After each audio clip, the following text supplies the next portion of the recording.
Sorry, just reading. Are we having problems connecting like earlier?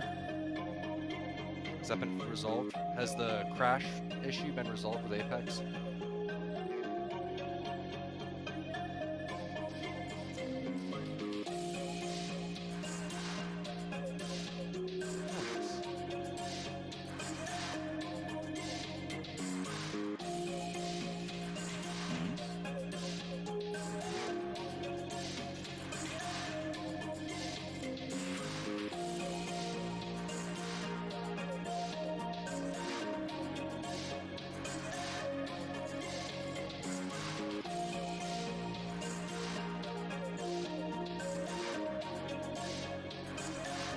How long do you think it will start?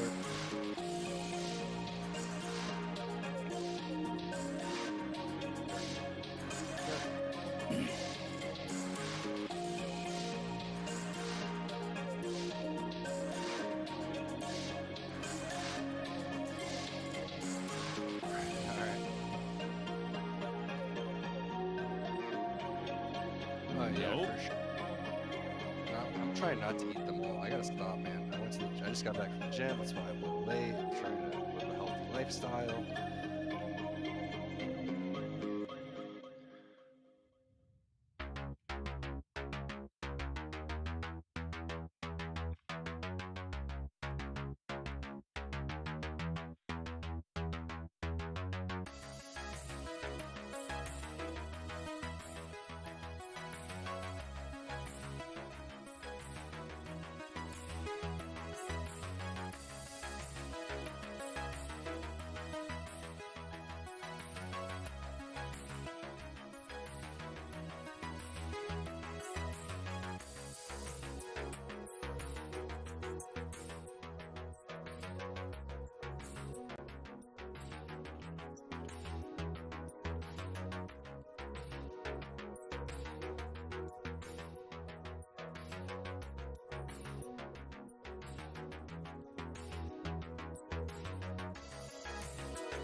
Yep.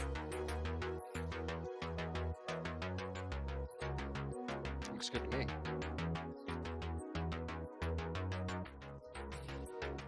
Yep.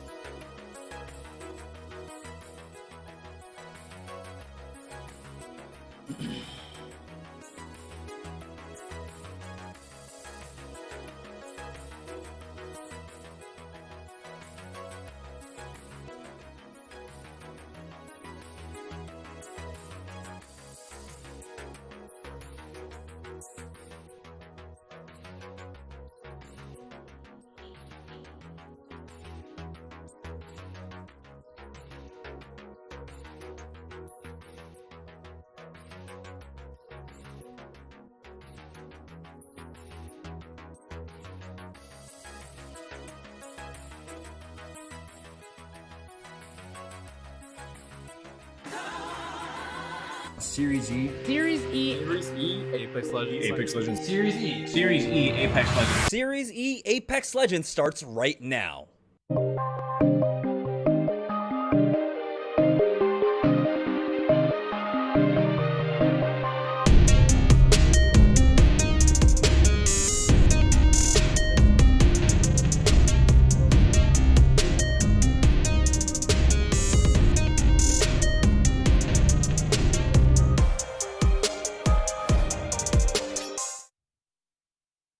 What's going on, everybody, and welcome to Series E. We had our Thanksgiving break last week, but we are starting it up right up again here. Of course, today is Tuesday, which means it is our open sign-up day, and so our 9 partner teams will be facing off against our open sign-up teams. I'm Jamerson, joined once again by T-Square. Tom, how was your Thanksgiving week?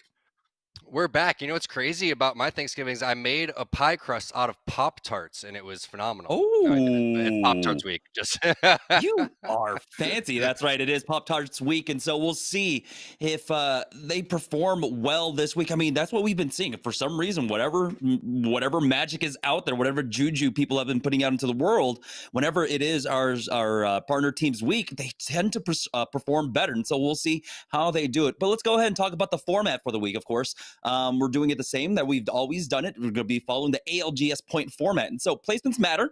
From 1st to 15th place, you get 12 down, all the way down to 1 points. And then every kill point matters as well. And so we've been seeing, of course, a lot of adjustments in styles coming out from our different teams to try and accommodate this point style, Tom.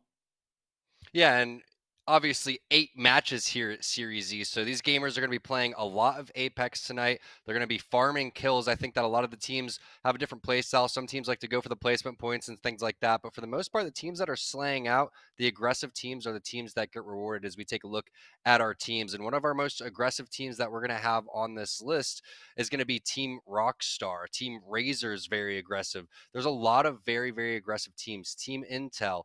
Pop-Tarts has been getting very aggressive too. So it's been interesting to see all of the play styles develop for all of these teams. We've seen teams like Nestle Pure Life talk about in their interviews how they like to get a little bit more aggressive now and they like to team fight a little bit more. It used to be the E-Rat Rowney show. It's not that anymore. They're fighting as a really good team, and it's fun to watch these guys really come into season. We'll see how they do after the break, though. Yeah, that's right. I mean, we saw that, or if you were watching Twitch Rivals, Gaskin and Onset said, how Apex is an ever-evolving game, and that is so true because you have to play towards your opponent's playstyles as well. If there are too many edge teams, well, then maybe you can favor playing center zone instead. And so it's about keeping track of the lobby and really figuring out other people's playstyles so that you can really take advantage of that. And so we'll see how our teams adjust to the playstyles for today, but I figure, we've been having a trend towards a lot of edge fighting, and so we might see a lot more of that today. We may, and I'd like to see just more caustics. We saw so many caustics on EU when we were watching the ALGS, but then you go and watch NA, and nobody really plays a very solid caustic. We did have teams playing it in the past, but they've kind of shied away from that, and I really like playing caustic. I think that he's strong when it comes out of these very slow games. If you can get to the end game, you're going to be in a really great spot. The question is who you're going to run with that caustic. So we'll see. We're looking at Team Pop-Tarts right now, and where they're going to land over towards the fragment side. That's Blight, Farmer Lucas, Fat Fruit Ninja. I don't know who is that picture covered in Pop-Tarts that esports are going to tweet out. You guys are wild for that one. I'm not entirely too sure. But yeah, Team Pop-Tarts, they've been doing a fantastic job. I mean, it's been a little bit difficult. I think the last week there were some growing pains, but here we go. We are heading in to the first game, and they are dropping over here at Frag West, and it looks like in both frags there's going to be a lot of contestants, so they've got to be careful. But what a nice first my start gosh. And a purple armor? Okay, I'm ready to fight. I don't know about you guys. Yeah, I literally have the best combination that I could possibly have already. Finding a purple mag on the roof, then you find a purple armor below it, a wingman so you could fight long range. You have the R301 that you could fight with too. As you look at a fight happening, she's constantly fighting over towards the epicenter side. I don't think we've ever seen a game where they haven't been contested, whether it's the team that's on them right now and just deletes them, or it's Third Impact Black during our pro day. AMG going to come through and just mop them up extremely fast. That's the first squad wipe of the game. Yeah, Absolute Monarchy. We have seen them in the past here contest them on this drop before. So Cheez-It should have been expecting it. But like you mentioned, every single game, whether AMG is in here or not, if we have a cooler in the lobby, you know, they get contested and everything. It's absolutely insane. Or Third Impact, excuse me. But here we go. It's Rice Krispie Street in a fight here in Frag East. And they won't be able to pick up one. But Stunny gets traded off as well. That's going to be 2 thirsts for them, though. So it should be 2v1 in this fight. It's just one left remaining in this fight. Impulsive Dream, we'll see what he's got to try and finish this off. Never mind. As they now push forward, they pick up the beacon. They're trying to hunt him down, but he has gone away. It looks like he's just zipped away here, covering the door. Had the armor healed up. There it is. It was Impulsive Dream on the Watson, excuse me. They'll be able to finish that off, but now it's about trying to, hold on one second. got a UFO landing over towards Jamerson's house. I think a dropship came through. It was a little early for that one. They haven't respawned him yet. Applejack's getting a fight over here towards the Harvester side. They're rocking. I love to see Kenny pulling out the crypto. One of the only cryptos that we have is Clayton's going to get a knock over here onto game in 805. One of our new competitors here in Series E. Again, it's first come, first serve. This is our open day. So with teams playing in Rivals, your opportunity to come in, slide in, see how you stack up against the pros. As Senpai giving these guys a lesson right here. Bobby Diego, Guduts, and Chris Blancy is going to be taken out fairly quickly. And they're going to get all that loot, too, as we hop back on over towards the Harvester side. Look at the loot still on Team Pop-Tarts. They're really looking good. Still got that purple armor there. Blight was able to find one as well. Now they're on the hunt for some players that are making their way over towards, which I believe is the no-name area. And they should be able to find this the way that they're sending it right now. Yeah, this could be, of course, Team Rice Krispie Treats who need to recover. At this point, that respawn beacon has been used here, and so don't know if they were able to get their third back in now as Team Pop-Tarts are continuing to move. And, you know, I think you have to figure in this kind of lobby where, you mentioned it, a lot of our other teams that generally play on our open signups days are playing in Twitch Rivals. There was a really long delay, unfortunately, because of the patch this morning, and then there had to be a hotfix, and so that was delayed itself. Yeah, it looks like they're going to find something. And you're right, Jamerson. That is Rice Krispies. And it just seems like when someone has the kunai, they just run faster. I just don't know why I'll ever be able to get the heirloom. It's so frustrating watching everybody run with their kunai. And I've been playing for, what, a year and a half, and I still don't have one. Please, someone help me out. For the love of God. I want to run fast like Lucas. Looks like still one player from Team Rice Krispies is floating around here somewhere. So it's the power of Bloodhound. They're going to be able to hunt him down. This is 2 players, actually, over towards the Overlook side. So I'm curious to see if they hunted Rice Krispies just based on the fact that they were split or what's going on. This could be a separate team. It looks like there's a separate team as one player is going to be over towards the right flanking. This is going to have to be the focus for Lucas because it's probably the Wraith that's trying to make the play as the 2 players are going to be stuck over towards the side. They realize that that player is singled out and they're closer to these 2 players here, so they're going to elect to send it, and that third player is not going to be able to get there in time, which is the right play here. Senpai going to have some nice shots, but he gets taken down. That's going to be Blight. So a really heads-up play there by Pop-Tarts, recognizing that this player that was behind, which was actually a Pathfinder, was just extremely out of position. Very nice team call there from Team Pop-Tarts. That's going to be a lot of kill points picked up for them as well. And that's what we were talking about, the ever-evolving metagame. And you have to understand that every single game plays out differently depending on who's in the lobby there. And so Krabby Patty formula, even though they were able to win their drop fight, Pop-Tarts just kind of moseyed on through from Fragment East all the way on over here now to Overlook, picking up kill after kill. And so that's going to be great for them here. And we'll see now as they do take out, you know, a fairly strong team in this lobby here. Pop-Tarts getting pushed by AMG now. And it looks like they're going to maintain that King of the Hill status for themselves. Blight getting that first knock onto decoys. And now they are completely split up here. And so you're seeing Pop-Tarts now dropping down to try and finish him, hunt them down here and finish them off. And man, Pop-Tarts are sitting pretty right now. They have to be close to also evolving their Evo shields at this point. They've been doing so much damage in the last couple minutes. This is what happens when it's your week. Look at the confidence from Team Pop-Tarts running around, hunting people down. Then you start to get lucky. Who the heck zips up by themselves in the middle of a tournament? I'm not sure what AMG is thinking right there. Maybe a little sneaky play coming up from Team Pop-Tarts. They didn't realize that they were over there. They were trying to hit them with the late third party as they're playing Extreme Edge. But even if you're a Wraith, the fact that your phase is so delayed, you can't get away with that. You need to go and check that before you go and do something nuts like that. So AMG gonna get picked apart, and now you can see they're not even close to being able to get out of this situation. They're in complete shambles. All it takes is a really good portal right here, and they're gonna be able to hunt these guys down. It looks like Pop-Tart's just chasing down Einol's right now, and that's going to allow the Wraith player to try and come in and scoop up that banner, but we'll see if Einol survives.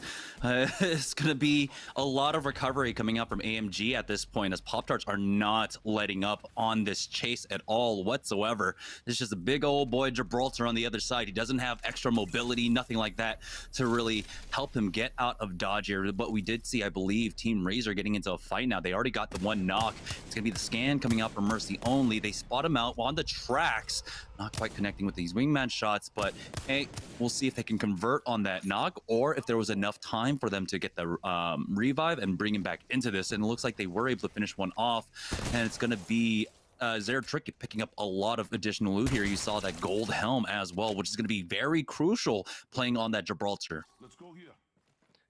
What's great about Team Razor right now is you look at the setup that they have the perfect weapons for something like this. A Hemlock Scout, you can just rip people apart. You have single fire both on both of those weapons. Then you have the burst fire coming through on the Hemlock. Purple mag 3x, like it's insane the amount of loot that these guys have. So they're going to be living up over towards that side of the map. As Team Pop-Tart's going to finish off the rest of AMG. They're going to get Knowles over towards the side with the Mastiff. That's going to be Blight picking that one up. As we look at the rotation coming in for Team Intel Jamerson, they're really far. They're going to have to go over through train station and most likely deal with a couple of teams on their way. Yeah, we're now on point with Flashpoint, who have Nasky filling in here. So that's going to be nice to see. Of course, he's playing on the Wraith role, so that's kind of different from what we traditionally see. Right now, though, they have this position inside Harvester. It's not in zone, but it's going to be difficult as the ring does pull away to try and get into that spot. We already saw a lot of teams already positioning over there and holding a lot of the power positions. So we'll see exactly how they want to try and maneuver around this. They do have the extra mobility, of course, with Kubsky on that Pathfinder if they can zip onto certain positions. It's not what he was expecting right there, getting caught up over towards the ledge. I really like this team. This is a very solid team. Kubsky with Nasky and Rambo is going to be a force to deal with when they get into team fights and small skirmishes. As we take a look what Team Pringles is doing over towards the side. Looks like they got a fill in coming in for hundreds. Mr. Greek God going to slide through there. Applejacks. Looks like they're in zone here. They're not in a bad position, Jamerson, but once they got that scan, they were probably hoping for something a little bit different, which is why you're going to see a potential play here. But Pop-Tarts finishes off AMG right there. So that's a lot of kills. Almost, I would say, over half the kills in the lobby are in Team Pop-Tarts' hands right now. So far, but I believe that there's one more member of AMG still alive. I could be wrong here, but I didn't see the squad numbers going down. Applejacks, though, in a nice holding pattern. Good damage coming out from Kenny here, as he's going to watch his back for his team. He did a lot of the damage. Klain getting that knock onto Blake. The Qualix is going to lose one, so it's going to be up to Irid and I'm Matt here to try and fight back. But it's currently a 2v2 inside, as it looks like they might have just abandoned their teammate and just gone to try and survive instead, as Blake will get finished off. Lion in a little trouble, but he does have cover to work with, as it looks like that squad over by Lava isn't continuing to push. Never mind, a lot of damage coming across onto Lion here. Kenny also is going to be forced to bat. They do have that Watson generator inside that they can use to try and naturally heal up, and it looks like that's what Kenny is doing right now. Who's beaming them? Is that Team Razor in the window over there? Like, those shots are ridiculous. There's no moving. Yeah, there was no moving right there for anybody. Just ridiculous shots coming through. Lion thought he had the armor swap, but it actually wasn't there. And you see the amount of armor swaps, speaking of them, inside there for Team Razor. Just sitting pretty. And they did get one player on the AMG side. It's going to be decoys. Are they going to be able to get him back, though? You can see the edge of the circle starting to come in. The crafts are starting to come in, too. Will they have enough meds? Fortunately, not zone number 3. I think they're going to be able to get this here. And fortunately for Team Pop-Tarts, maybe some more free KP because they've been farming AMG. We'll see. They have been doing a great job of just playing the edge here. AMG, I probably have to imagine that Sleepy Panda is crafting up a lot of med kits, a lot of batteries for himself, and try to get his decoy right back into this. He was able to pick up that banner for now. On board with Team Rockstar, though, who are playing on the south side of the zone currently, they do have a team that's giving them just a little bit of trouble here, and looks like they do want to try and commit onto this. This could be an isolated fight right now with 15 squads left. You have to imagine that the majority of the lobby are starting to try and position for that end game position. They have been scanned out by the Bloodhound on the other side, and they don't have one of their own, and so not having this information can be a little bit difficult. And take a look, Pop-Tarts. Oh, they found another team in front of them. Little Flick is the first one to go down, and there we go. It was just a duo. Pop-Tarts are just running this lobby. They really are. Now we're seeing Team Rockstar starting to push it, maybe because they got some initial damage. So that's an early bubble, which means Rakinishu should be able to do a nice little outplay here. A good portal coming in for Crummy. Nice little burst, too. Now the aggression's starting to come in. There's a defensive bombardment, most likely coming in from Rakinishu as he knows the bubble dissipated. And that team now is forced all the way down towards the low ground. So bubbles down for both sides, and no defensive bombardment for Rakinishu. So they're going to just kind of back off here as another team sees that defensive bombardment, starts to move in thinking that this team is weak, but they're full, and this is kind of what Team Rockstar does. They reset very quick, similar to Team Razor, but that fight didn't happen, so this team has to be very careful. If they split, they're going to get ripped apart. Now we're seeing more and more of what the zone is looking like, and so this could just pull down to the south here. We're going to find out in a minute, or in 2 minutes or so, as we join on board Team Pringles that are roughly in the same area as well. They don't have that much cover. They're using the caravan to their best, but that's a nice lurk, spotting out one. Almost got the one clip with that Volts from the range, but Stink, unfortunately, wasn't able to finish them off. They're not going to get too aggressive as the thermite comes down, connects, hitting for Flesh and the blue. Casellas has to back off there. We'll see how aggressive Stink and Greek God get off of this, but it looks like they're going to play this passively for now. A little bit of fear of the third party coming in as another scan comes out from Mr. Greek God as they throw down the defensive bombardment. Now start setting up the crossfire to inside the house. Currently, they're going to try and blow up the door there. Hope any kind of splash damage comes across, but nothing onto Team Rockstar, and so they're going to be able to stabilize once again.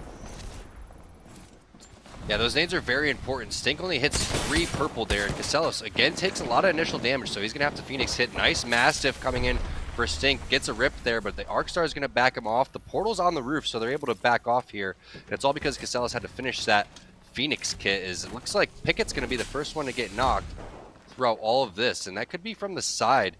So multiple teams in the vicinity, and that means they're going to have to kind of slow things down for Pringles. Remember, they don't have much resources on the Rockstar side. They have the defensive bombardment down right now.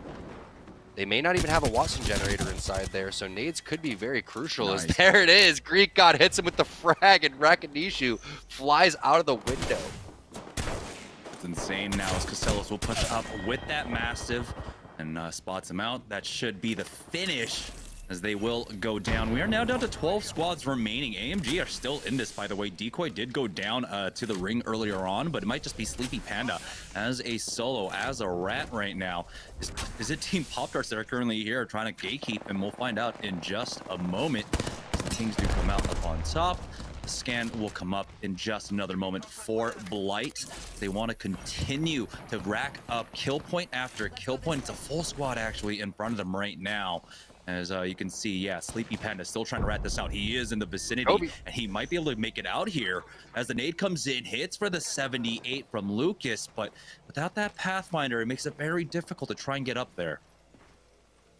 Yeah, unless they do what happened to Pringles popping out Rakinishu there like a freaking pinball, but Pop-Tarts has been slaying out right now. If they continue this pace, this is going to be one of their best games they've ever had, so this is huge. It is just Mike Lab over towards the side of the train car on Team Rez, ratting it out, doing a great job, trying to just stay alive as long as possible. He's been pretty annoying to Team Pop-Tarts. This is a frustrating situation because you want to rotate and kill this guy, but you don't want to get shot in the back the entire time, so they're going to kind of take angles and try not to forget about him because he is edge of zone. He's going to have to be the first person to kind of rotate out. So if they get in front of him a little bit, they're going to be able to gatekeep and eventually just pick him off one by one. So Pop-Tart's going to try to figure out exactly where to go, and they're not going to waste time with Mike Lab, but that was a good rat job.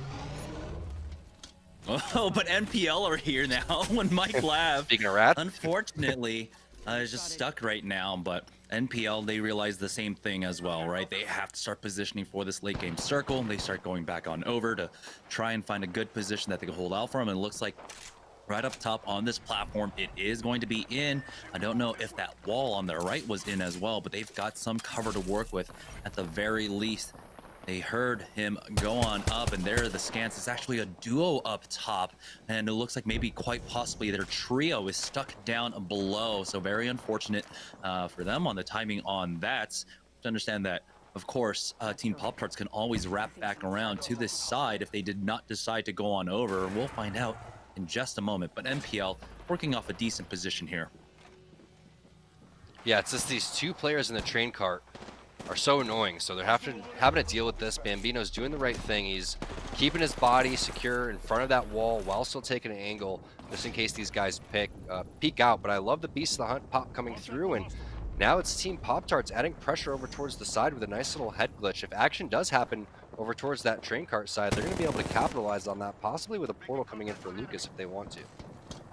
And this is why it's so important to be running that Bloodhound right now.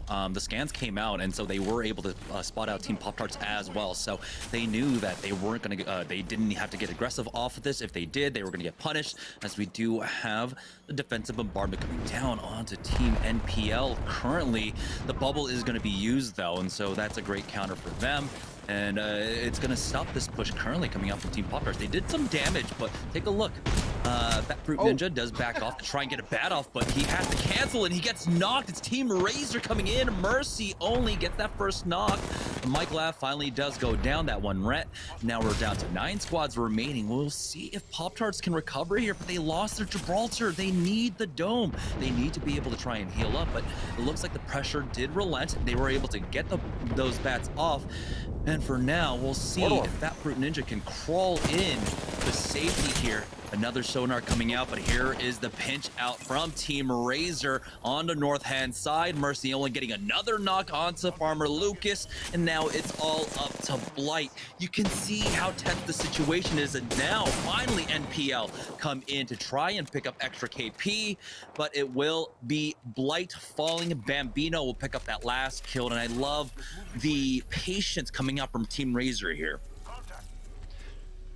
Patience from NPL and from Razor, maybe because they're so afraid of Team Pop-Tarts this game with the amount of kills that they had just dominating this lobby, but a lot of respect being shown from all of these squads as it's going to be Team Razor in a very solid position, having this huge ledge to work with, and the Beast of the Hunt popped at the perfect time here. So you're going to be able to hit another scan here in a couple seconds, and like you said, this is the value of the Bloodhound, and we see the value of the bubble too, unfortunately for Blight. And Team Pop-Tarts, they just didn't have the resources that they needed to survive in that situation. Like you said, once the Gibraltar goes down, makes it so difficult, and the teams would have respected that bubble. As we take a look at all the teams now making their way through, it's going to be Team Intel and a lot of our other partnered squads coming through with a nice bubble. And also, you do have Tempest thinking about putting down that generator once this disappears. We have hit our top 4. As now NPL in a world of trouble. It's all up to E-Boy Ronnie to try and survive for as long as possible. Every single placement that he can get here, additional placement he can get here, means more and more points, and so it is crucial for him to survive. For now, Dracos will get thirsted off as Team Zara Tricky along with, Team Razor. Team Razor now are pushing forward. They got the kill onto E-Boy Ronnie. Intel will get finished off. So now we're down to our top 3 squads, but it's just Team Razor. They have positioning on the circle. They've got a great crossfire set up as well, and the aim to back it up. These R301 shots just absolutely laying in to Team Intel right now, who are just stuck. They're going to try and Wraith Portal out as Mr. Hackula does back up. As we do also have, it looks like the defensive bombardment to come down onto Team Flashpoint, who are trying to rotate around to the north-hand side. Never mind, the ring does pull over to the north here. They have the rock cover to work with, and so things have been flipped in favor of Team Flashpoint. It's Team Razor taking so much damage. Kutsky, the great flank comes comes in, takes out Hakulo as he's continuing his reign now, pulls out the triple take, gets another. Nasky is the only one to go down on Flashpoint, but it's all up to Zera Tricky here in a 1v1, it looks like, as they're starting to move up. He does bubble down. We'll get the fast res. No pressure coming out from the other side. Here it is, though, going for that peek. It's Zera Tricky, spots him out. He's got the Scout and the Hemlock here. It's a little bit dangerous to play, but you can also pull out the Hemlock for that burst if he wants to, just to try and finish him off. Here's the final two squads. Gold armor, he will be able to take the win. Team Razor secure the victory here in game number 1. I can't believe he stuck with the Scout over the Hemlock right there. Just ridiculous plays coming out from Team Razor and Zera Tricky specifically in that 1v1. What a tense moment. I'm pretty sure the armor swap came through and he was just sticking him like it was like a javelin in medieval times. Yeah, and I was surprised as well. I mean, I was talking about it. I was like, why aren't you pulling out the Hemlock? This is where, like, you can do so much burst. Yeah. But, hey, he stuck to his guns quite literally there and was able to win that one out. So congratulations for taking that big dub. But we had a lot of teams just fragging out in this lobby. And so, remember, it's not all about placements. It's also about the kill points you picked up along the way. And while Team Pop-Tarts, they did go down somewhere around the top 9, top 8, they did also pick up a lot of KP. So we do have to take a look at the the after action report there to see exactly where all of our team stands, but it doesn't look like we have it right now. We're gonna go ahead and take a short break, and it's gonna be a short one, and we'll be right back for game number 2. So don't go anywhere, guys. This is Series E. Imagine you love frosting and filling. I do love frosting and filling. Oh, well, imagine if there was a way to enjoy that delicious goodness anywhere, anytime, out of the toaster, out of the box, out of one of those baggy thingies, with nothing but a thin layer of foil between you and... Pasta. Yes, Curtis. This is a commercial about pasta. I love it. Frosting and filling for your pasta. I like pesto.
Welcome back to Series E, guys. We are about to head into game number 2, but let's go ahead and take a look at our leaderboards currently. After one game, it's hard to exactly call, but Team Razor, and then we were able to frag out there, picked up a lot of kill points, and so now they're going to be in first place currently with 26 points, but Flashpoint we saw there in the end, we're able to pick up 15. Team Pop-Tarts, despite going down in kind of like the mid-game there, they still picked up a lot of kill points and are still contending with our second place team.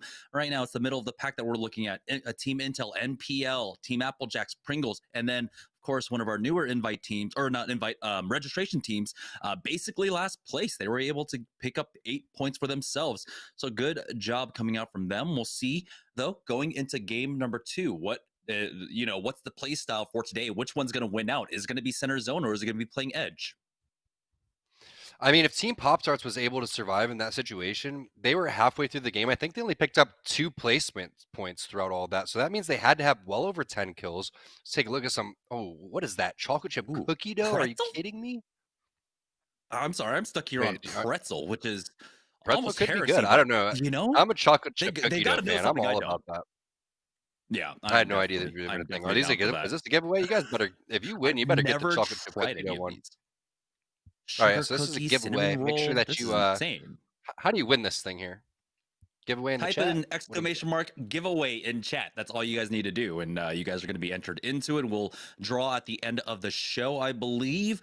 But that's crazy. I didn't even know these existed. I didn't even know I wanted them to exist, but I do. So the Pop-Tarts one, the Fruit Loops one, is insane.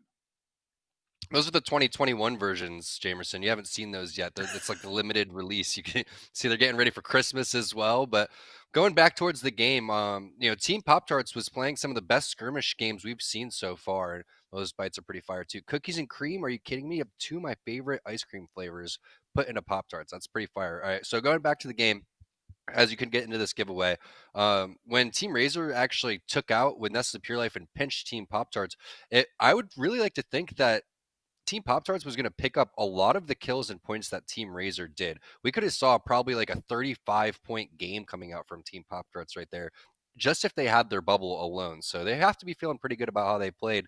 And I like to see them keep that confidence and just keep fighting towards the edge. Yeah, and you can see how quickly the dominoes can crumble, though, in that kind of composition when you don't have that Gibraltar and you're trying to play hyper aggressive and such. I believe, they lost their Gibraltar first, were really never able to recover. They were pinched between 2 teams. It was just very unfortunate timing. Razor picked a really great time to come in from that flank. And, we did see Team Pop-Tarts considering taking that route, right? Wrapping around to the north-hand side, but it might have been Team Razor that gate kept them, forced them back around into that pinch. And so it was Team Razor doing a lot of good macro work there and just keeping teams out and really forcing the positions. And so we're seeing this ever-evolving Team Razor that have been getting better and better week after week and changing up the style and really acclimating it to it extremely well.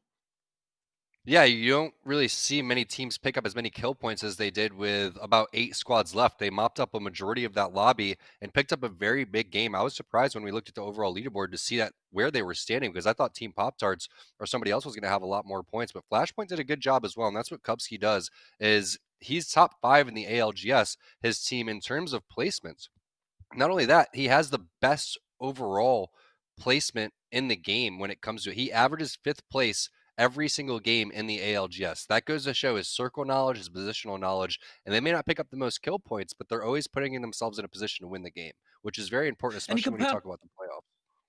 Yeah, very important. And you compound upon that, of course, they have their fill in for today. It is going to be Nasky, who, before their performance during the autumn circuit, like GSD, they were known for being very positionally aware and also having a very similar style that they were very, very consistent on it. So you're having these 2 shot callers who just have massive brains when it comes to end ring knowledge and being able to play out those positions. And so it does compound extremely well. It looks like we are finally heading into game number 2 here for Series E. This is game number 2 out of 8.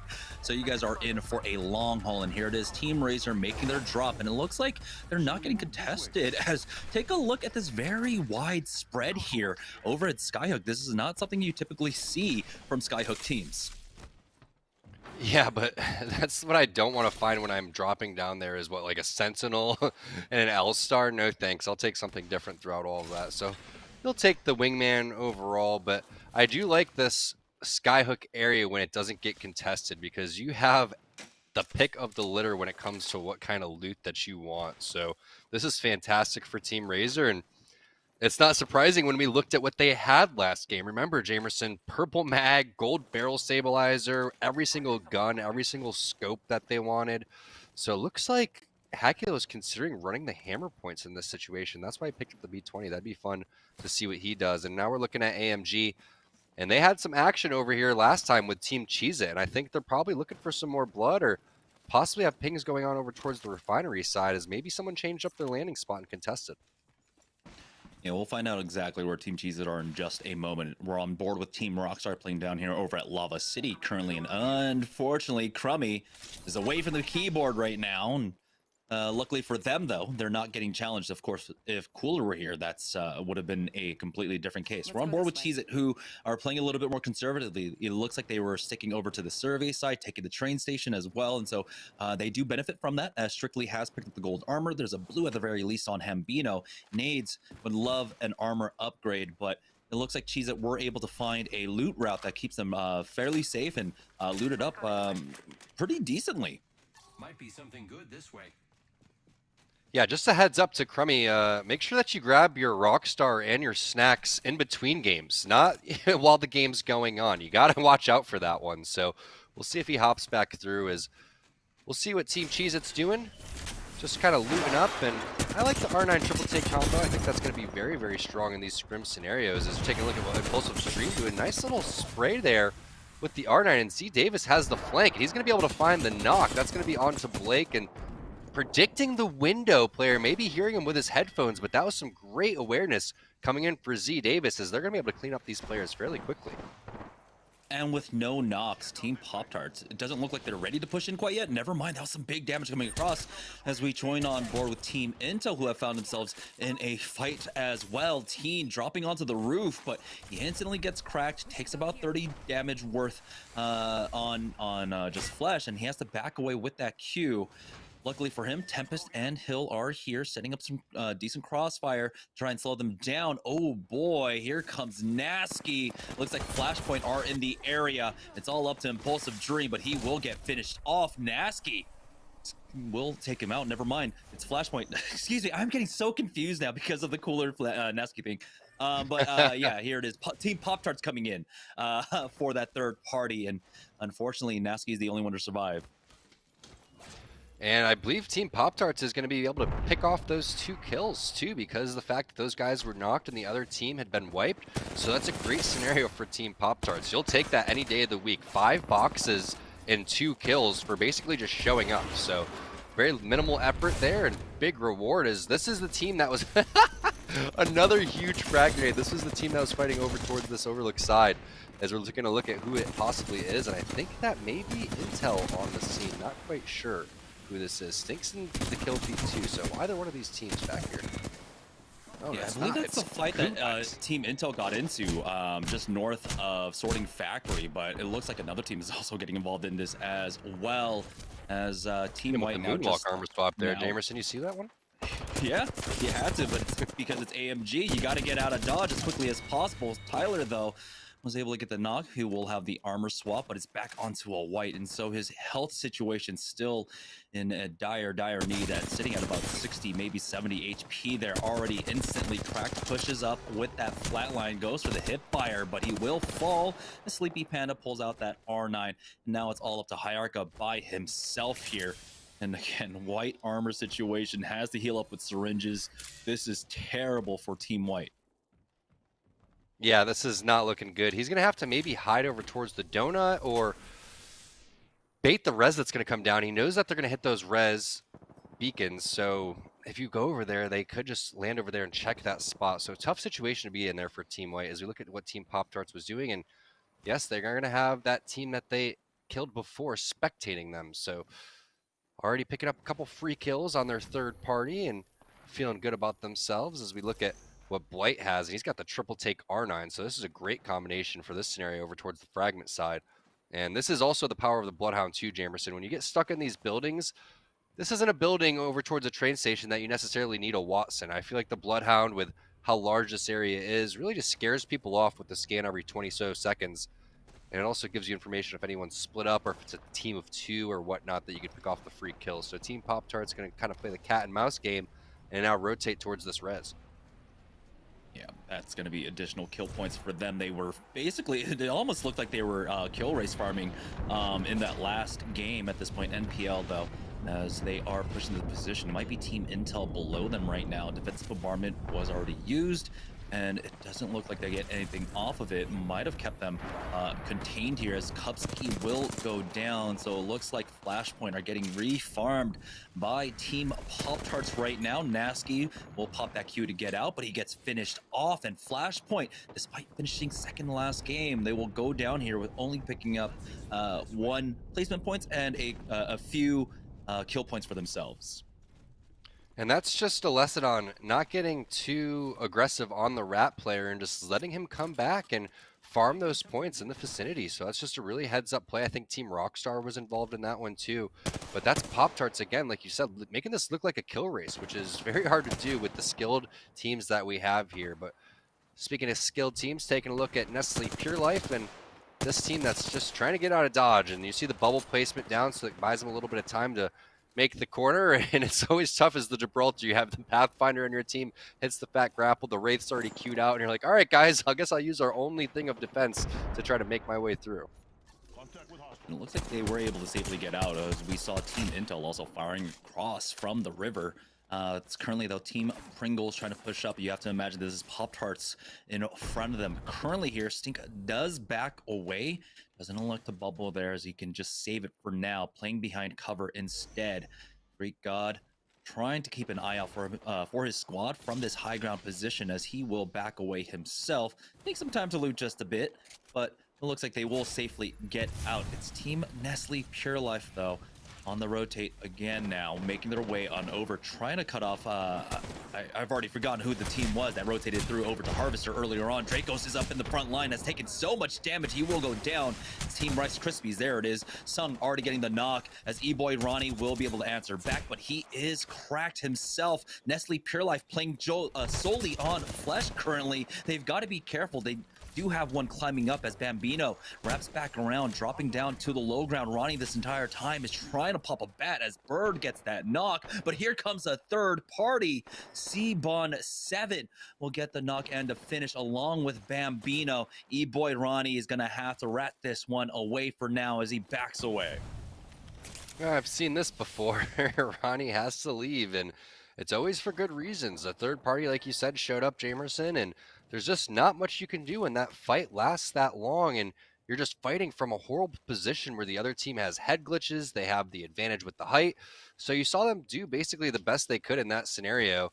And same with Rice Krispies. I mean, we weren't able to see many of the shots from their point of view, but you saw the L-Star coming in from Sung was very impressive on the Pathfinder, and he almost 2v1 these guys over towards the side and forced the Q from Ronnie, which left them in a one-on-one situation that they possibly could have been able to get out of the fight if he was able to just keep a little bit more of his health. But Team Razor helping us out with a little bit of the zone area and showing that it's pulling hard over towards this area, which is going to be good for these guys because we know how looted they are, Jamerson. Again, just gold barrels, purple mags. That's what happens when you get all of Skyhook to yourself. Oh no. It looks like they were split up, and Decoys was able to pick up 2 knocks there. It's all up to Farmer Lucas in a 1v3 up against AMG. And AMG, they're nothing if not aggressive as they get the finished off onto Blight. And looks like Lucas is just going to completely back off here as he heals up once again. AMG have spotted him out, and now he's almost cracked once again. He tries to back away from this, but he cannot survive for that much longer here. Drop down to 5 HP, pulls out the massive, and he gets finished off. And Team Pop-Tarts go down early this time without picking up that much KP. Scan comes out, though, and so already instant third party. He's right on top of them. Team Razor are here. Here's the teammates. Wow. Where's the help right there from the rest of AMG? Team Razor just comes up and dominates Sleepy Panda. Unfortunately for him, it's like, is anyone going to open the door? Is anyone going to take an angle? Lay down some cover fire, please. I just finished the guy we were chasing. Where the heck are my teammates? I got you guys earlier. Get my back, bro. So Team Razor going to be able to continue to put pressure on AMG. There's no way they're going to leave these boxes. There's tons of boxes over towards the sides, so they can check those too. And you have to know that AMG's in the vicinity, since you know there's multiple players on this team. So they're just going to continue to sit here and try to figure out where these guys are. And there's the pings over towards the roof. Is Team Applejacks, excuse me, making their way over towards the buildings. And this is a very popular ending, Jamerson. This is a great spot to be in, especially for Lion to have the Watson. When we're talking about the valuable buildings, having Watson there, that's the spot that you want to be. So great job by Team Applejacks with the early rotation and early scan. Team Cheez-It surviving the early game, now trying to back away here in the mid game as Strictly took a lot of damage. Unfortunately, his grapple wasn't quite the greatest, as it looks like it was Team Pringles on the other side that was trying to get that knock. But now as they back away from this, the scans that do come out, as it looks like both teams are just going to disengage here, not fully commit. As we swap back on over to Team Razor here on the north side of the zone, currently trying to find those members of AMG that still have to be in the vicinity here. We'll see if Mercy only can pick him up on the scans, so we do have the pings coming out, but at that hilltop that can be quite pesky. Zero Tricky with a nice shot coming from that scout, able to hit onto the purple, but it's the arm shield now getting in his way. He will drop down here. As Team Razor, they want to play this a little bit more cautiously here, and once again try to go for that late game for themselves. We're still in the mid game here with 13 squads remaining, so you have to be careful in how you approach this. Ooh, that's a nice sight, the gold bag going on over to Stink. Yeah, they're feeling looted. Everybody is so looted right now, which is ridiculous, especially Team Razor. Back-to-back gold barrel stabilizers coming in for Zeratricky, so you're seeing a lot of our partner teams kind of showcasing what play style that they want to have. You saw the early scan coming out from the Crypto squad with Applejacks. They have the Watson, so they're going to take the God spot inside the building. You see Team Razor still trying to bully people over towards the top of Refinery, and they're going to play the high ground and make their way in. And then you see a team like Pringles who's trying to keep everybody out of that fragment side where they know a lot of teams are starting to rotate over towards. So Team Rez getting a little bit of a skirmish over here on the opposite side of the hill towards the west side, but doesn't look like they figured out exactly where they want to rotate quite yet. That portal looks like it's fairly weak. Yeah, the portal went about 2 meters total. I didn't know you could actually do that, but right now Team Rez, it looks like they're going to try and hard wrap to the north-hand side. A team inside Epicenter was giving them a little trouble. They did get a knock, I believe, on to Team Cheez-It, but were not able to follow up on that. It's here on the south side, though. BLP getting into a fight. This was the team that came in for that third party earlier on, when Rice Krispies were fighting, I believe, up against, might have been NPL now, as they are starting to push up. BLP, they do have the bubble to use as cover as well, but now the zone is adding pressure. Sebon will go down, and now they're left with 2 of them as they get the knock, get the instant thirst as well, but will they be able to recover their rate is the issue here. Is Path to Millions, One Track Mind, get the KP, and we're gonna have to wait out the rest of time this to hit lobby this. Here.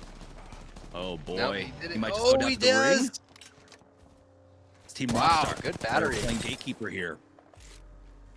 Never mind. It's Rockstar in the perfect position, and this is zone 3, so this is gonna rip, and Crummy's realizing that, so he's trying to loot as fast as possible. His teammates are gonna call out for him when he's half health, and then he's gonna get out of the boxes and make his rotation. And then this zone, excuse me, pulls off of the houses where Team Applejacks was set up, but now they've rotated towards the hill. So big brain play is coming out for Team Applejacks, and a nasty spray there coming in from Klain onto Eubin. So very nicely done by Klain. Doesn't even take any damage. They also have the Gibraltar there, which is going to take a free 90 for Klain. Where are the rest of Team Applejacks in this scenario? Guys, please help me out. Don't let them thirst me. Oh no. Oh, and he has been thirsted. Unfortunately, another team is showing up right now as Rakanishu is forced to use that bubble. And Crummy now trying to bat up here, pulls out that Mastiff. It's Team Rockstar coming in for that third party. Now, they do lose Crummy currently, but they have the numbers advantage, or should at the very least now. As Matt Pickett pushing up, he does get the spray down, and they will be able to finish off Applejacks, but it's that high ground position you were talking about earlier on. Oh no. They're going to try and survive for now. It's Rakanishu just to back away on this Gibraltar here. He has been scanned, and they are continuing to chase him down. It looks like Team Razor once again with that position. You have been so expertly navigating the mid game here now as we're down to our top 5 squads. Yeah, Team Razor is playing this so smart. They're avoiding a lot of the, I guess, high risk, high reward plays, and they're just kind of playing it safe and passive and letting all these other teams kind of weaken each other. Then they just pounce up and take everything. So they're just going to continue to add onto their resources, more gold barrel stabilizers, double gold barrel stabilizers. So they have at least 3 to 4 on their team. As now Ronnie had gotten his team back up, but difficult scenario as Bambino doesn't have an armor quite yet, and Ronnie can't really do much about it. So it's up to Bambino just to kind of live as long as possible, maybe try to weaken somebody, get a call out in if he can. He does have an R9 with 20 bullets, so doesn't mean much. AMG's there. It's the same team that was adding pressure to them before, and Ronnie's just going to have to make his way out of there and try to wrap, but he's done a nice job. 5 squads left, plus hitting a res is a pretty decent job. Difficulty here is trying to run in with this as he does spot out, of course, that squad up on top of, I guess, Pride Rock at this point. Ronnie, he does have a rock to work with on his left, and there's the ping coming out. Thank you so much. That was perfectly timed. He knew that we were talking about him at this point, as he will be able to Wraith Q into safety, but it's about, does the team come up behind him? Does he have that added pressure? It looks like no, so he will be safe here to try and rat this out even further for his squad. It's Team Pringles, though, here on the low ground inside the truck, the train car currently. But the ring does pull away from them just a bit. And we'll see if they can find themselves some cover for this next ring, but it's going to be a difficult spot to be in.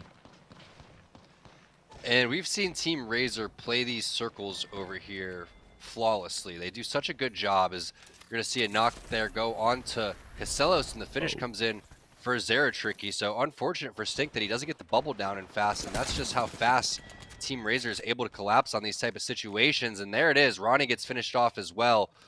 As again, they like to just kind of play the outskirts. They always take the high ground over towards this rock and kind of filter the teams down like little fish in a barrel here. So great job picking off Casellos, as Team Pringles is in a great position and could have had an easy rotation with the bubble there. But now they're just kind of do it with 2 players. Jamerson, we'll see what they're going to be able to do.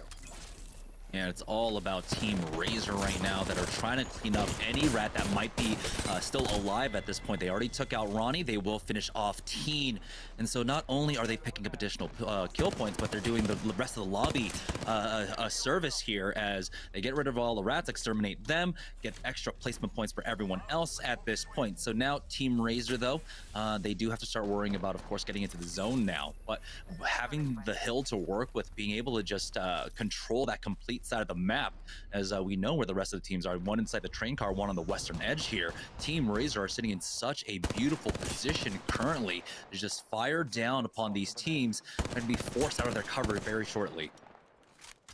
Yeah, the team that's set up on the opposite side has the zone, but you can see the pressure towards the mini-map on the bottom right-hand side of that rock, as where 2 of the players for Team Razor are going to play. And Mercy with the Hemlock is going to be the guy that adds the extra pressure. So there it is. Bubble's going to come down for the team that was in over towards the train cart. Mercy's going to kind of just take different angles and try to pinch these guys while he hits the scan. And fortunately for them, the team is sending it towards the God spot, and Mercy only is going to be able to pick those up. So great turn of events for Team Razor as the team of 2 doesn't send it over towards them, but a great defensive bombardment comes in, and now it's AMG versus Team Razor. We'll see if they can pull off back-to-back. Decoys is the first one to go down, though, and Inos falls next. And Team Razor are so good at team fighting at this point. It's going to be a second game in a row for Team Razor. And as long as they finish him off, oop, they have lost one. Despite that little bit of hiccup, Team Razor will take it back back-to-back wins, picking up a lot of kill points along the way as well. And you were talking about it, converting into that late game positioning, converting that late game placement into kill points as well. And Team Razor have been able to maximize upon that. And so that's going to be 2 big games in a row for them. We'll find out exactly how many points they have, though. We're going to have to take a short break, and when we get back, we'll have the results and game number 3. So don't go anywhere, guys. We'll be right back for more Series E. Ready to find out which team you're partnered with, but first I want to ask you, on top of that, which partner were you guys hoping for too? Okay. I wanted Apple Jacks, okay? Fat Fruit Ninja, you got to get the fruit in there. I definitely wanted the Apple Jacks. All right, well, I think Fat Fruit Ninja, you're going to get your wish. It's close. It's going to be Team Pop-Tarts is what you guys are going to be sponsored and partnered Team with. Pop-Tarts. Good. Let's get it. Let's go. Oh my gosh. Now, Well, you're gonna get tons of fuel coming through. The question is what is your favorite Pop-Tart? I'm gonna go out and let you guys know mine. I was having a little bit of an argument with Jamerson because he likes this kind of weird kind. I'm gonna go with Wildberry or S'mores. Fat Fruit Ninja, let's start with you. I like the traditional blueberry. I ate a lot of Pop-Tarts during football, and blueberry was my go-to. All right, Farmer Lucas, what about you? What you got? Go-to was always cherry. All right, Blighty, what are you gonna get stacked up in the cupboard? I already jumped the gun and I said s'mores. So S'mores? that's there my you go. answer. There you go. And I'm pretty sure you get like the tiny bites. I think there's Pop-Tart cereal out there too. So you guys are gonna be hooked up with tons of stuff.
All right, welcome back, ladies and gentlemen, to Series E as we're getting ready to head into game number 3. But before that, we have to take a look at the leaderboard. And so let's see exactly how many points Team Razor were able to put on.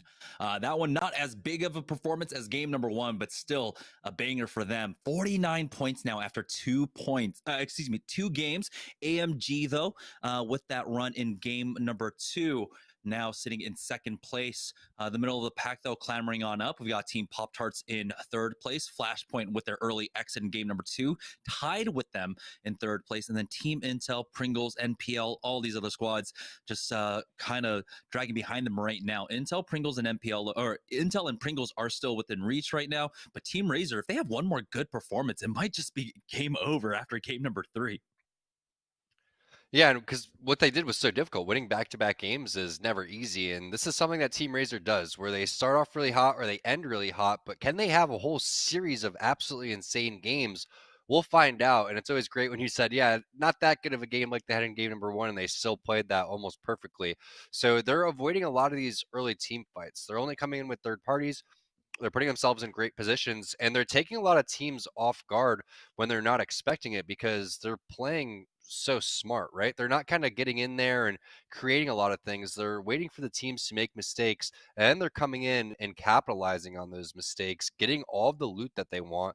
No one's contesting them over towards Skyhook. So when you start there with the biggest point of interest on the map and you get it for free, you're already going to be feeling good if you're Team Razor. So maybe a team should consider coming over here and contesting them. But then again, are they afraid of even fighting them? We don't know. Yeah, it's odd because it's basically on the other side of the map, in the northeast, over by Refinery, where we're seeing a lot of these early game fights. And in the last game, Team Razor were just able to stroll up, and I believe they were they the squad that got the knock onto one of the AMG members.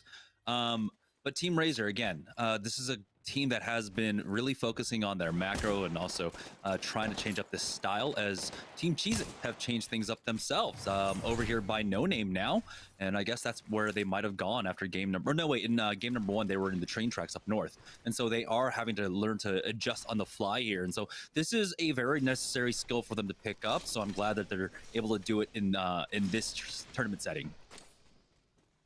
Yeah, if you want to go to like the skid mark of the map, like over towards No Name, that's like one of the worst spots to get the loot. So yeah, it's nice, practicing this, but it's like playing with one of your teammates lagged out because Hambino doesn't even have an armor quite yet. So this is something that you have to do. You have to adapt and kind of make your way. Sometimes get lucky just like that as they find a blue armor over towards the side. But I do like that they're playing this pretty confident in terms of, splitting up and figuring out how they want to go and approach this situation. So you do have to find out these loot paths where you can scrap for loot, but you never really want to be in this situation. You kind of want to be in the situation that Razor has, all of Skyhook towards yourself.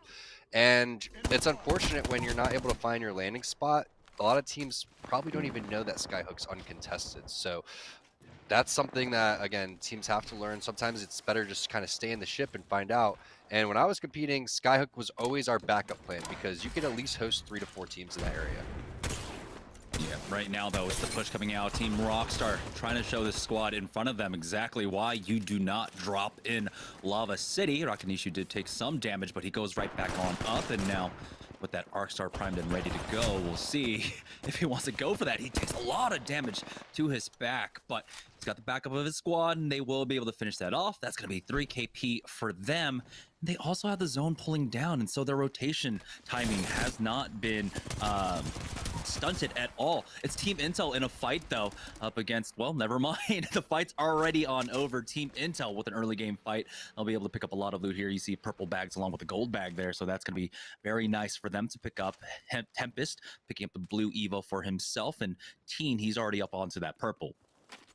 Yeah, it looks like these two teams don't know that Team Intel and Team Rockstar landed in that spot. They were probably trying to find somewhere new, weren't happy with how the games were going, probably resorted back to some comfort areas like where they drop in ranked or where they just like to go in general as a team. But those are two teams that have perfected these areas. So you definitely have to avoid that, and you have to even avoid rotating over towards that area. But it is nice to see some south zones. As we take a look at what Team White's doing, they're putting pressure on Mo Chances, and they get the knock. Tyler FBS starts that one off, and great flatline spray coming out, takes down FNG as well, and that means the armor swap comes through with the Thirst, but he doesn't even want that. He's just going to hit the battery instead.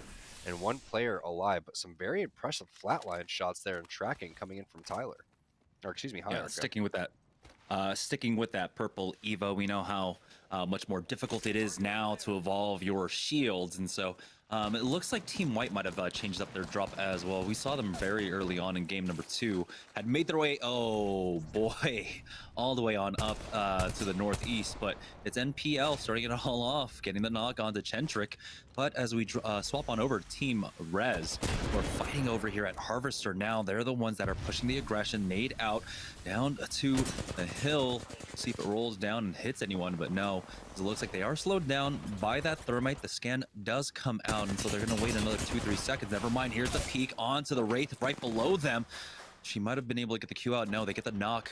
Now we'll see if they can finish off who should be the final member on this team here, as we've got the outside position. They have the bubble already been used by that squad. Here comes the scan. It's Clinical here on the high ground now. Gets a good spray with that R9, but they haven't been able to finish off this last player quite yet.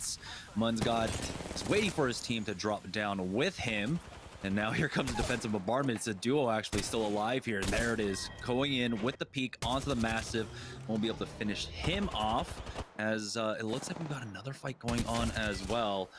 This is just the last member, but Aqualix once again fighting off up against Flashpoint, who got chased all the way down here by Aqualix as they were trying to get in positioning over at Dome. They've even got the ring information for us. They've lost Kovsky. We'll see if they can recover off the back of this, though. If they can get his beacon over to that respawn, as it's just right there. But with the full squad in front of them, it's going to be a difficult task. Yeah, and the fact that they're in such a sought-out position as the zone is pulling over here makes it even more difficult. But the good thing is they have Nasky, so they are able to hit a portal play, and you see a white armor over there for them to be able to get. But this is NPL trying to finish what they started. Dracos takes so much damage, but he is able to get the initial knock there onto Tyler, and nice job there. Oh no, the nade comes through as he tried to hit him with the big boy move. That's a nice job by Tyler, but he gets taken out, and Bambino's going to get the finish. Rez coming through, but I like the thought process coming in from Dracos. Oh man, that was so unfortunate. You cannot get that cocky. You cannot just, play that what's the word? I think he was trying to like save on his heels. He's trying to get the armor back. Trying to get the reset, but you can't do that in the middle of a fight like that. As we are in the middle of a fight, Team Rice Krispies, looks like they were just able to finish them off. So Impulsive Dream, Joey Blackout, that squad is now gone, as the third party should be coming in. There's the scan. Sung looking for anything. There's too many armors to pick from. Greek God gets that first knock, taking out Sung. Stunny's gonna be the next one to fall, and Team Pringles will be able to pick this one up. Yeah, no nades placed there coming in to try to defend themselves. That was the only thing that was going to get them out of this position. But how many times do we see this in this area? Once one fight starts, it doesn't stop. Now Team Applejacks joins the party. Klain going to get the knock onto Greek God, and they're going to finish it off very easily. But you have to reset because this thing may not be over. This is the building that you need and that you want. And you see the portal play that came through from Klain and where exactly they came from. So they were waiting for this to happen, and they capitalized with a bunch of kills and a ton of loot. Yeah, you start counting off on your hands. Which party was that? Was that the third? Was that the fourth or the fifth party? If it's the fifth, then you're maybe in the clear. And I think that's exactly what it was. Team Cheez-It, though, now continuing their loot pathing, but they get hit up big. Hambino is going to be forced to queue out into safety. And it was just the lure coming out from, I don't know what squad that was. It could still be Rockstar in this area. And it is Team Rockstar. Crummy and Rakanishu, they haven't been able to res Matt Pickett. And Crummy has been cracked now. Things are looking very dire for Team Rockstar, who are still struggling to recover. Holds that angle with the Mastiff. Does not connect, does back away to try and back up Crummy here. The Mastiffs do connect onto Hambino. Now Team Cheez-It are forced to drop down into Rakanishu, who still has that arm shield. It does finally get cracked, pulls out the Hemlock, goes for the instant flick on over to the right, and he actually 1v3'd pretty much. Oh my god, Rakanishu, massive. Ew, Rakanishu just dominated that fight. Insane, massive shots, ridiculous plays. Once you see the last player has white armor, you're going to be foaming at the mouth. They've only done 100 damage to you so far. And nothing's worse than laying on the ground right there, pinging Rakanishu and just watching his team tear you apart. Ridiculous plays. Has to be one of the best plays we've seen in Series E. Here comes Pop-Tarts, though, as it looked like they were about to get into an engage over at Banana, but decide to disengage off of this here, as that's a good choice. Team Razor are hot on their heels right now, as it was just vultures just waiting to come in and try and mop up a third party. Good shots coming out from Zara Tricky. Nothing quite answered yet. Still, he does take about 75 damage, but they are very safe playing up top here, and he will just bat up, and they will continue to hold this position for now. Again, Team Razor, they've already won 2 games in a row. They're currently sitting in first place quite comfortably with 49 points. They want to continue with that momentum. They want to stay hot, as this is a marathon. We have 8 games to go, so you do not want to let up whatsoever, as they are just going to slowly advance here. They do spot out a team across the way, as Zara Tricky is just trying to poke away to get closer and closer to that red Evo shield for himself. Will drop down with the rest of his squad. This is going to be difficult to try and get on top of that team if they really do want to play for that position, but I don't think you really can right now. Yeah, this is going to be tough, and this is one of the tougher situations that we've seen Team Razor be in, and it's going to be interesting to keep tabs on them and decide and figure out exactly what they want to do. So testing the waters, kind of rotating, hitting scans, maybe trying to find weaknesses in other teams' areas, but Lucas takes a ton of damage. Nice job using the zip line there to kind of get out of there, hits the battery at the right time too, and you see the rest of his teammates kind of covering him, and this is a really unfortunate area, almost where you want to take the balloon in this situation. But if you take the balloon and one person shoots at you, you have to jump off immediately. You can't expect these players to miss when they're rocking the Scouts with 3Xs, the Hemlock, and this type of meta. So now the rotation over towards the right side seems to be the play, but not much time. Fortunately for them, only round 2, so they're not going to take much storm damage. It's a good call for them. Play this a little bit more cautiously, even though they were considering trying to push that position. It's Team Razor now. This is exactly why they had to disengage from that fight. Team Razor were in the area. They want to give themselves a wide berth away from them right now. And so Team Razor are the ones that are now pushing the aggression upon this squad. It's just those 2 openings to try and get into this building. For now, the defensive dome was used early on, but Zara Tricky gets hit up, and now they are the ones dropping down to the low ground. Hakulo dropped down low as well. His armor is cracked, but they find safe haven on this ledge for now. Yeah, and you can see the decision here to shoot these players and add pressure before this team recognizes that they're by themselves. And another key is challenge these guys, figure out what armors they have, and see what kind of weapons they have. And this is the power of the scout in these situations, where if you don't have a scout or if you don't have a charge rifle, anything to challenge this, and you're going up against a Gibby team, that makes it so difficult. So they test the armors, they test exactly what's going on, and they decide to push. But as that happens, the team from behind adds pressure too. So it looks like Team Pop-Tarts now on the move. Fat Fruit Ninja going to have to hit a med kit, but the push from Team Razor is coming, and they do have the scans coming in from Blight. So nice counterplay coming through, and this is going to be a big fight coming in from 2 of our top teams.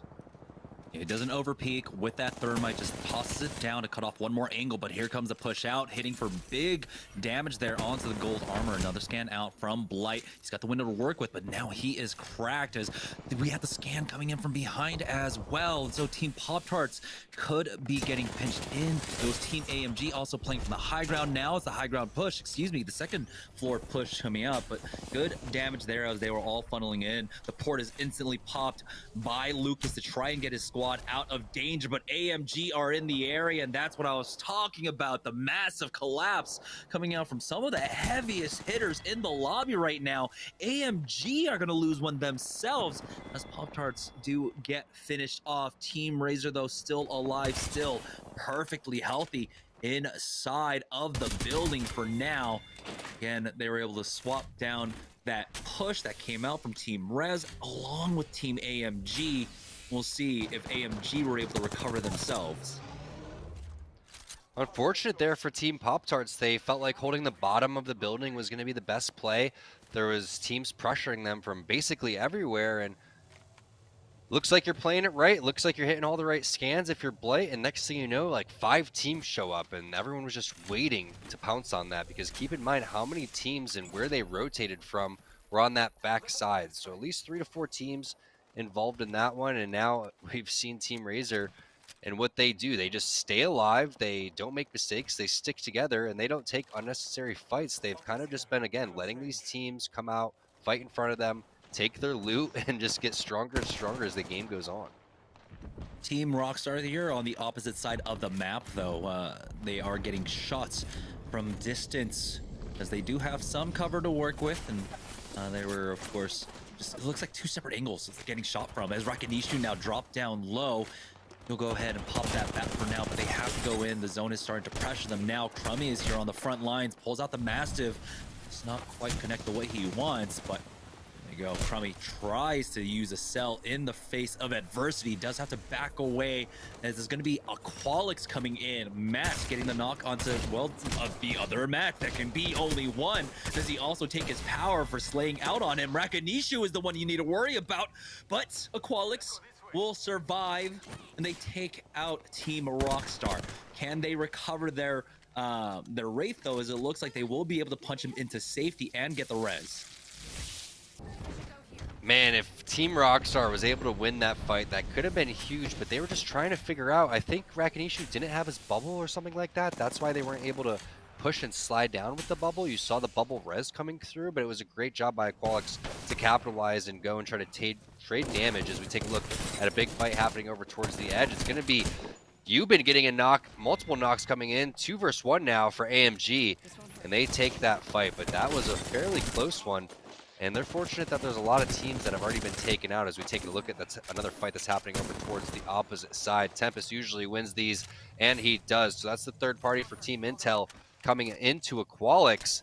And now only 5 squads left, so very fast-paced endgame here, Jamerson. Yeah, just before we swapped on over from a Qualix, we saw Intel. They were making their move, porting on over, as they knew that the res was going to come in very shortly here, but now they have to be careful. Coming up behind them is another squad. The bubble has been used by Hill, which is going to allow Tempest to get this bat off even faster. He will drop down that defensive, man, why did I forget the name of the blender?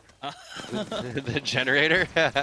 Yeah, the generator, Oh, whatever. Anyhow, Team Applejack's coming in, but I usually just say huge Arc Star equals it out, but it's still the health advantage for Team Applejacks right now, because they're going to push forward. The Mastiff is out.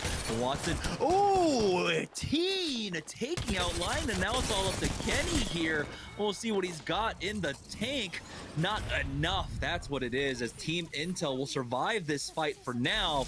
But they've got a couple seconds, short side of the circle to work with at the very least, and so he might be able to get both reses up safely, as it's going to be Teen to actually get Hill back on up. And so they will be able to recover, luckily for them, once again, the slow side of the circle. So the zone is not pressuring them completely. They will be able to stay alive, and now we are down to 4 squads remaining. It's all full squads. It's so fun watching Team Intel fight, because a lot of times it comes down to Tempest being the last guy alive, and he's pulled off some ridiculous things on that Watson. But now you see a nice play coming in from Nestle Pure Life. They're in solid position, playing sneaky. Team Razors over here trying to gatekeep Team Intel with your typical scout gold barrel stabilizer for Zeratricky, but they have so much real estate to work with, because we're not used to having this many squads alive in this type of circle. But it's been an absolute bloodbath, and a lot of teams have collapsed immediately, but this zone pulls very far away from Team Razor and more over towards where Intel's positioned. And so I believe AMG might be the squad that's underneath them right now, as a defensive bombardment is used early on. Then they spot one out, pushing up.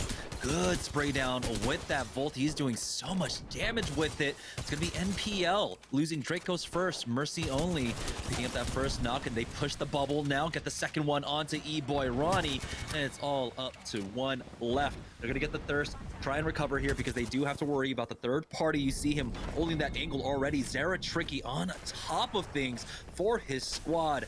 Team Razor will be able to recover here. We're now down to 3 trios along with a solo. It's Team AMG.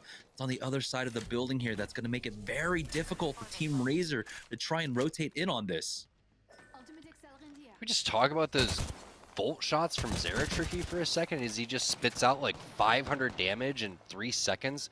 Ridiculous plays coming in from him. They're going to be able to clean up Bambino as well, but Team Intel blessed with the circle in the zone, and you see the power of the Watson with the AoE fences over towards the side, and you see the angles being played as they're going to try to really push up as far as possible here, Jamerson, and not let these guys kind of collapse on them and take angles to filter them in. But while you do that, you have to be careful, which is why you have this amazing portal coming in for Teen. Speaking of portals, Hakulo found the spot that he wants to play, possibly a kidnap coming through, but no, they're just going to play over towards this blue truck area where the containers are. So now the play is coming through as the zone is moving. Defensive bombardment's been used, bubble being used as well.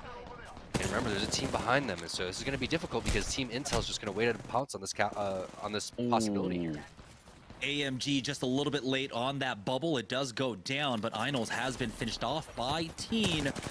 Now Team Razor with a decent spot. They've got some cover to their east, so Intel gonna have a difficult time trying to lay in damage onto them. For now, we'll see how proactive they get. They want to wait to see if there are some knocks, and there it is. It's gonna be Team Razor going down. It's all up to AMG here, but Team Intel, they want to push the aggression. They want to finish this one off. AMG just playing around the rock for now as Decoys gets the knock onto Tempest, but here comes the rest of the squad. Sleepy Panda will fall as he hits another one. Decoys, will he be able to do it in the 1v3? No, he will not. But AMG secures second, and Team Intel will walk away with game number 3. Yeah, Intel was in a great position once they got the zone pulling towards their side. Tempest had the right idea. He knew the flank that he wanted to do, but he ends up taking an off angle that gave the other team a head glitch. So it made that fight a little bit more closer than it had to be, but a nice job by Hill finishing that one off. Huge shots out from Decoys there made it very scary for Team Intel, but this is going to be a high-scoring game. We saw how many third parties that they were privy to throughout that game. We'll figure out exactly where we stand as Team Razor will still in the top 3, so we need to take a look at that as soon as we can.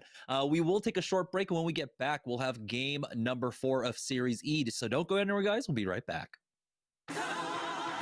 Imagine you love frosting and filling. I do love frosting and filling. Oh, well, imagine if there was a way to enjoy that delicious goodness anywhere, anytime, out of the toaster, out of the box, out of one of those baggy thingies, with nothing but a thin layer of foil between you and... Pasta. Yes, Curtis. This is a commercial about pasta. I love it. Frosting and filling for your pasta. I like pesto.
All right, welcome back, guys, to Series E as we are getting ready to head into game number 4. Let's go ahead and take a look at the leaderboards, though, because it's a very important question at this point, exactly where Team Razor stand, despite getting into top 3. Of course, we had Team AMG have a good performance in game number 3 as well, along with Team Intel. And so while Razor still have a comfortable 22-point lead above Team Intel, they cannot allow Team Intel and Team AMG to continue to climb right now. Taking a look at the middle of the pack, though, Tom, we still have NPL, Pringles, Pop-Tarts there, along with Flashpoint, again, not having a great game number 3 at this point, and so slowing down just a little bit.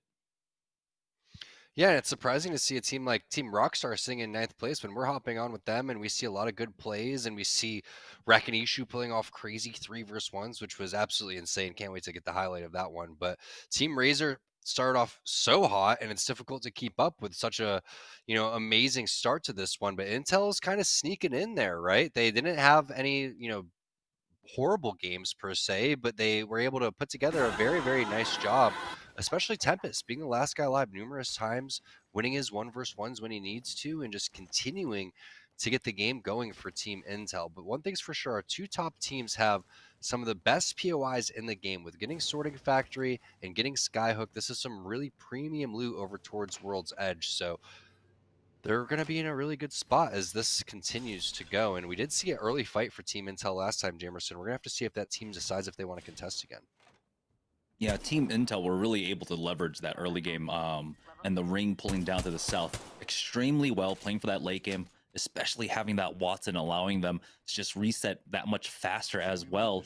Now Team Intel looks like they do have Sorting Factory all to themselves, as Hill told that other squad to just mosey on out. But oh boy, what is going on? Nasky dropping on to Razor, and it looks like he already got the kill onto Mercy only. And so we might have a swap off coming out from Team Flashpoint. They might have gone up north over to Skyhook to contest Team Razor. Maybe they weren't happy with where they were landing, or maybe they realized that somebody has to slow down Team Razor, and this is one way to do it. I think I touched base on this in the previous game, that if a team's in first place, you can't let them just to continue to get comfortable. They're just going to dominate. There's a reason they've been able to do so well. It's because this is the largest area on the map, and they're getting gold barrel stabilizers every single time. They're just picking exactly when they want to go and rotate. But Zeratricky answers back with a huge longbow shot onto Rambo. So now we're in a 2-on-2 situation between 2 of our top teams.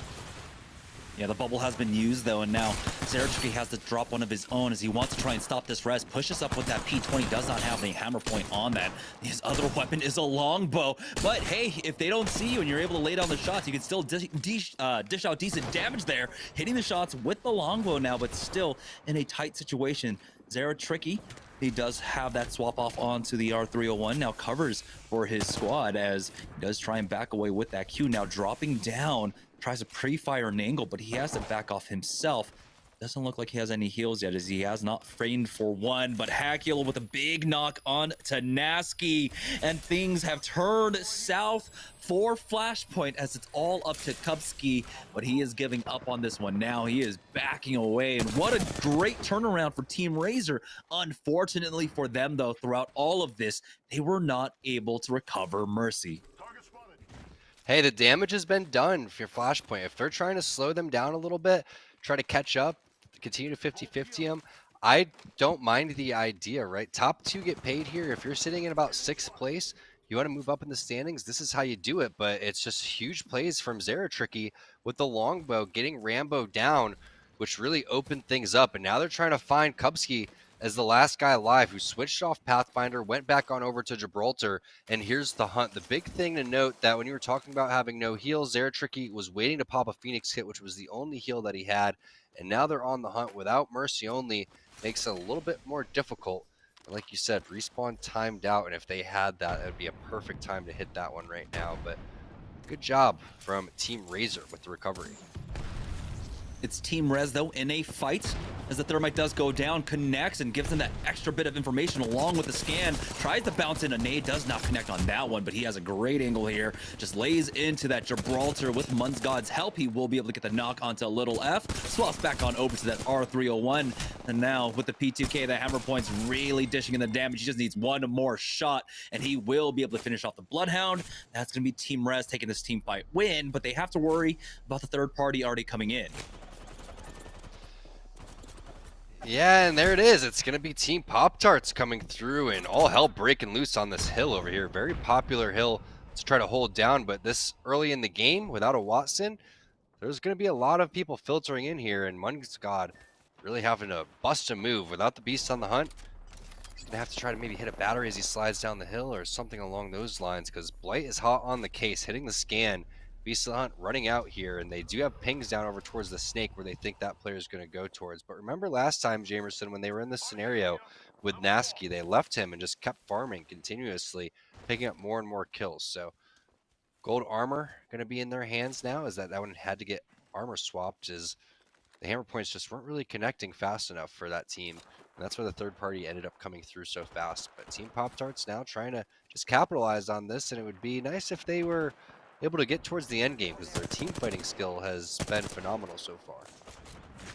Path trying to zip away there, as he did get tagged a little bit. Pop-Tarts, you know, they have plenty of ammo and all those boxes to work with as well, and so poking away, trying to get anything is definitely fine for them, especially when you're controlling one of the stronger hills on this circle.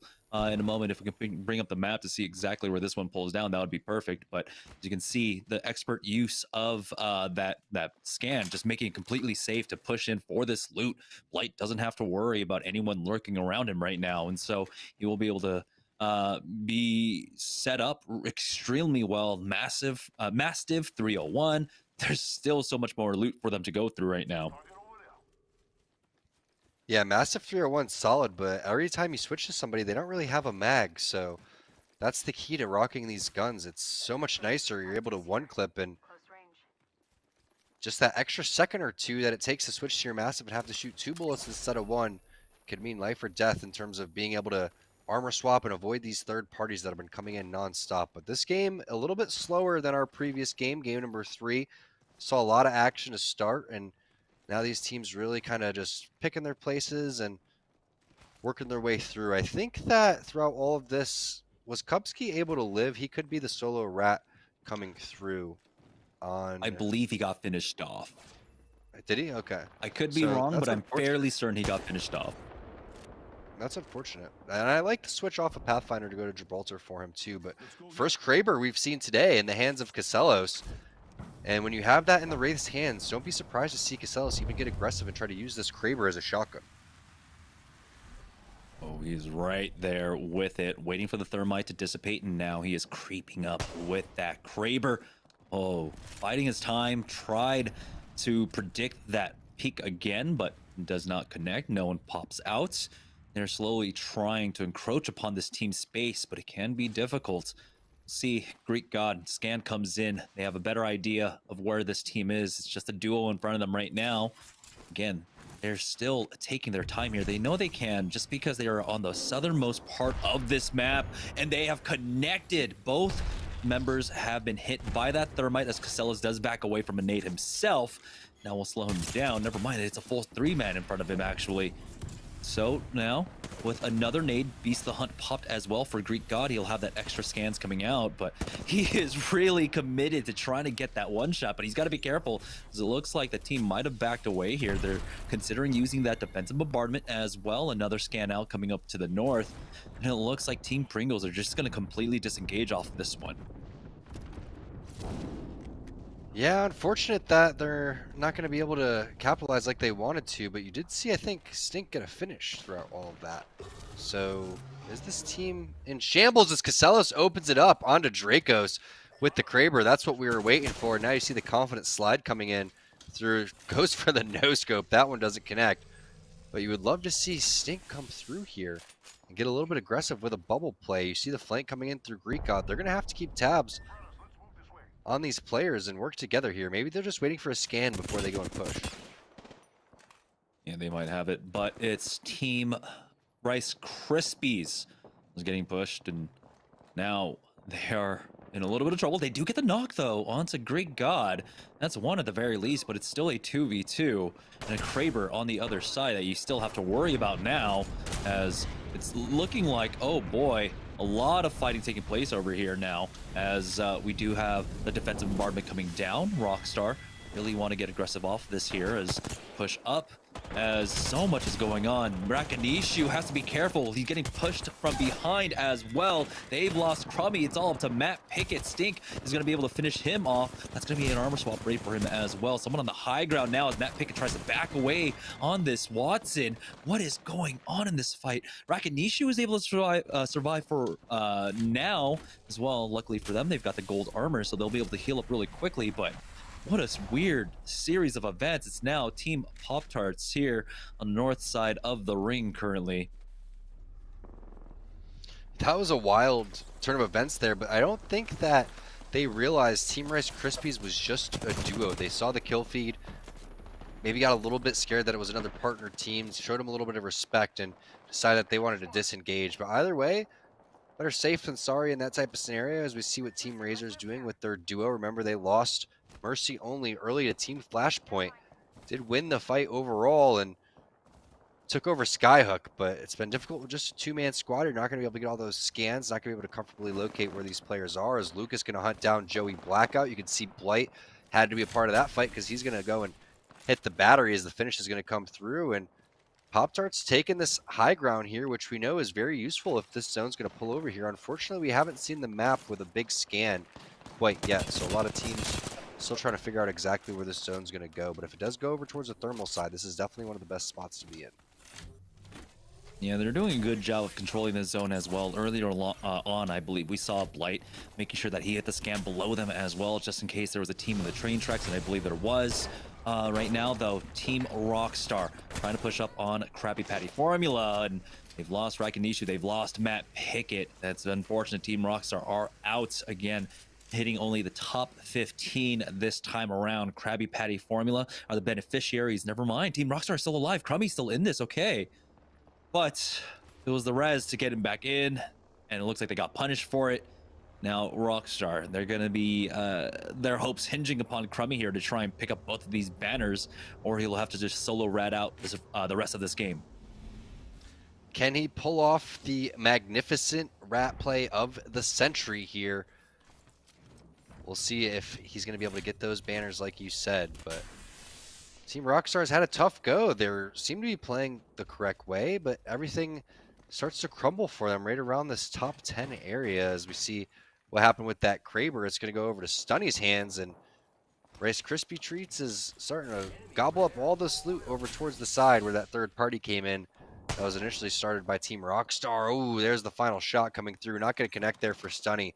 So he just wastes that one and decides that he's going to go with a nice little backup weapon here since he has so much loot to work with. Yeah, he had to try. One shot, one opportunity, he had to go for it at this point. Team NPL were able to recover there on the other side of the ring, with that wall separating them currently now, and so they're doing a good job of just checking that choke every now and again to make sure no team pushes up on them here. Of course, they're not running a Bloodhound themselves, and so they can only get visual information at this point. They have to just check it for now. As, ooh, the defensive bombardment's going to come out. Bambino heard that push coming in. Gets decent damage. 112 on that massive. Chases after the Pathfinder. But E-Boy Ronnie, you got that first knock. Chentric will go down now. Draco's up here with them. They should be able to get the thirst onto that character as Draco's does back off. Armor swap isn't there for him. They lose out on E-Boy Ronnie, and it's Team Rice Krispies coming in for the third party. What a fast third party coming out from Rice Krispies. A Stunny will find one more knock, and NPL are knocked out of the game. Team Rice Krispies survive. They'll be able to get the res. No, never mind. Here comes the push out from Tyler. This is with the massive. He gets the knock on to Bird, the gold armor as well, and Team Rice Krispies are now on the opposite end of a third party. No, boy, Team White, what a great recovery coming out from them. Yeah, great timing there for Team White, popping in at the right moment, and not the best grapple we've ever seen, but we'll still give it to them. They're going to be able to get the res either way and work with all that loot. So Nice job by them. Team White spoiling it for both of those teams. Now Team Pop-Tarts makes a nice little rotation to find some loot from the high ground. We know they've been holding this spot for a while now, and we're starting to see again which areas our teams like to hold. So high ground over here being held, and this portal has a rotation over towards that platform, which they're predicting where this zone's going to go. You still have top middle Jamerson in too, so expect one of our teams to be kind of holding over that spot. That'd be a really good spot for Team Applejacks if they're in this game to kind of lock down since they're playing a Watson. So we'll see exactly where our 11 squads that remain are actually holding as this zone starts to move. Team One Shot Killers in a fight on the fences here. It's Team Razor on the other side as Hakulo tries to throw up those Hail Mary lobs. Nothing connecting for him. But as they do have some of that pressure alleviated, that's going to allow Hakulo to heal up. Zeratricky, though, still needs to heal up that purple Evo as they continue to give up ground, backing up away from this team who's trying to full ape onto them. But with the good damage coming out from that R301, Hakulo might have found an opportunity for them. Never mind, it's Zeratricky that finds the opportunity. The G7 Scouts did so much work there, and Team Razor survive. Now they are in the top 10, and they picked up the kill points.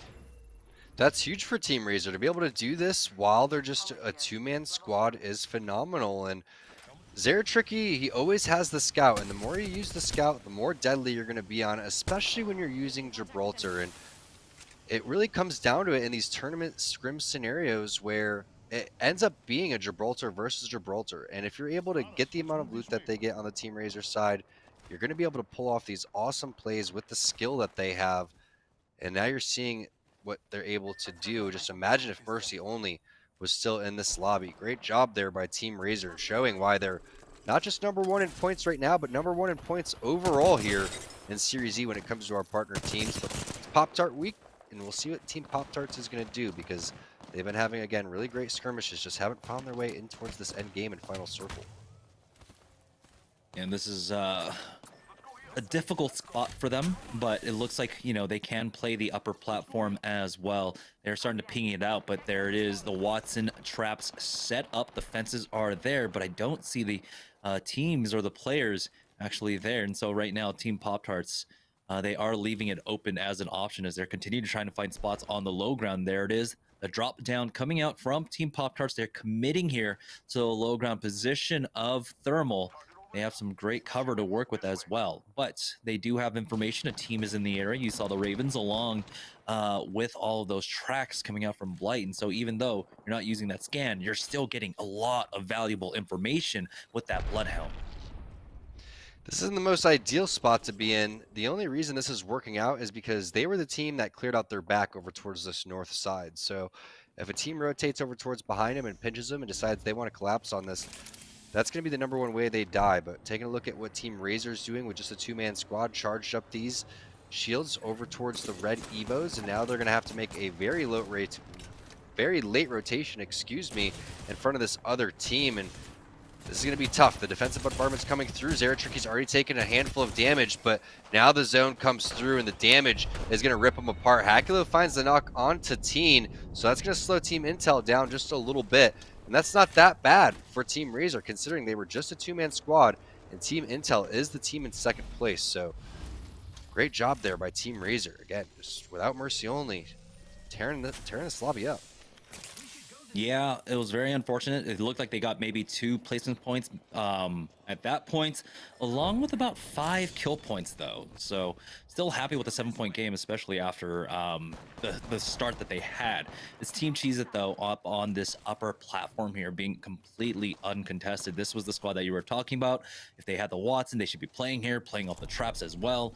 And that's why we saw Team Pop-Tarts dropping down to the low ground beforehand. It looks like Team Cheez-Its, though, they'll have a free rotation in as they just zip across, and now going from platform to platform, they're going to start setting up now as the Watson generator will go down. There's the interception pylon. I found it, finally found the name of it after about 15 minutes, but he's going to set up the traps as well. So a very strong position for Team Cheez-Its. Nades, get it together, bro. Put the traps down. You're playing Watson for your squad. Everyone's watching. We need more fences, bro. It's up to you.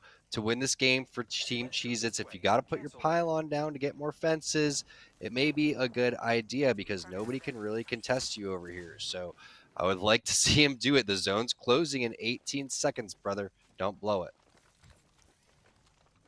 Yeah, he's going to set up some additional fences on the back as well to make sure that they are not vulnerable on that side. Finally taking some shots, but oh boy, oh no, someone might have accidentally dropped down, and it is Nades.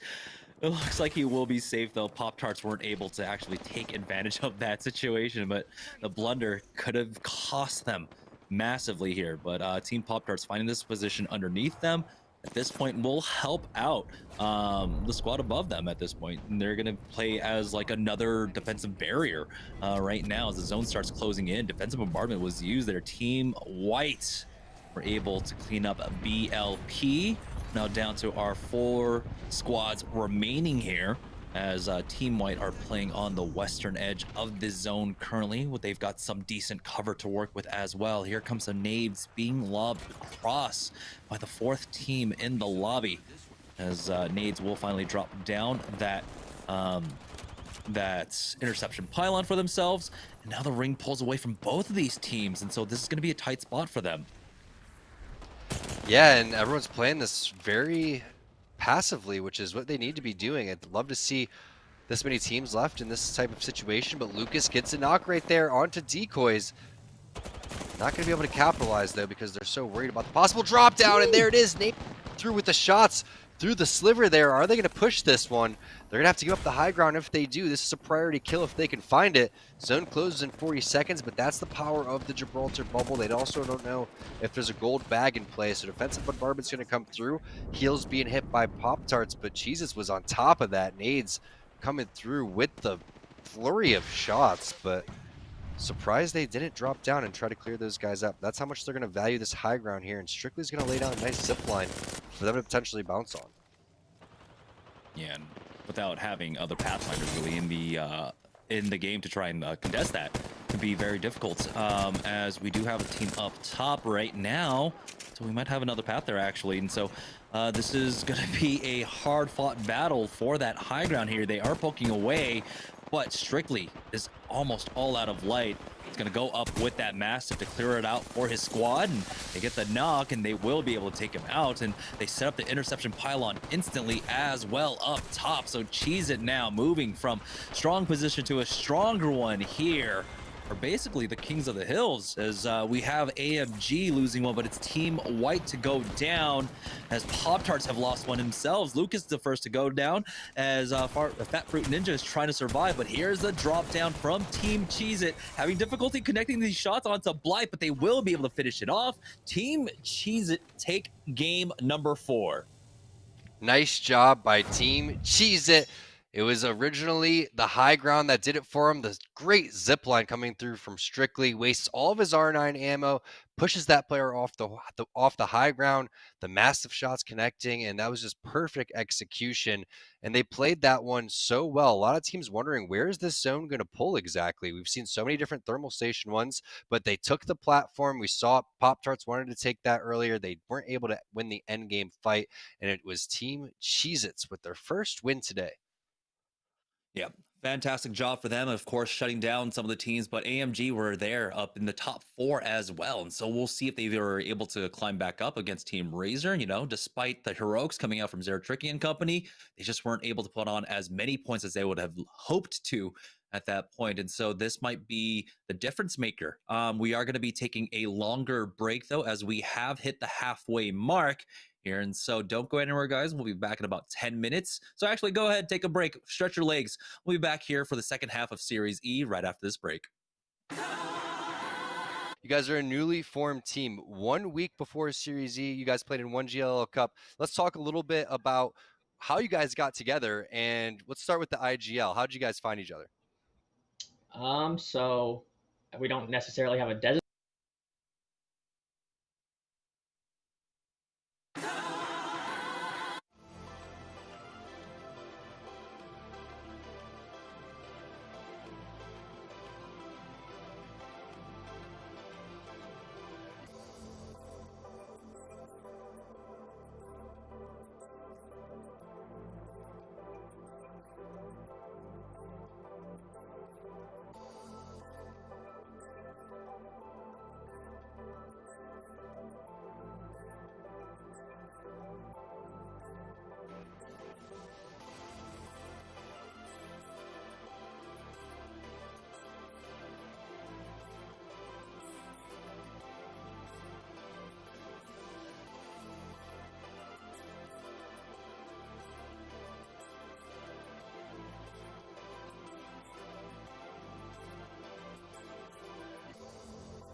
All right, welcome back, ladies and gentlemen. After halftime here, we are heading into the next 4 games for Series E. This is Tuesday night, of course. Let's go ahead and take a look at the leaderboard, though. See exactly where we stand. See if Team Razor is still standing up top, as they are currently with 73 points. Team Intel behind them with 51, and AMG now climbing up.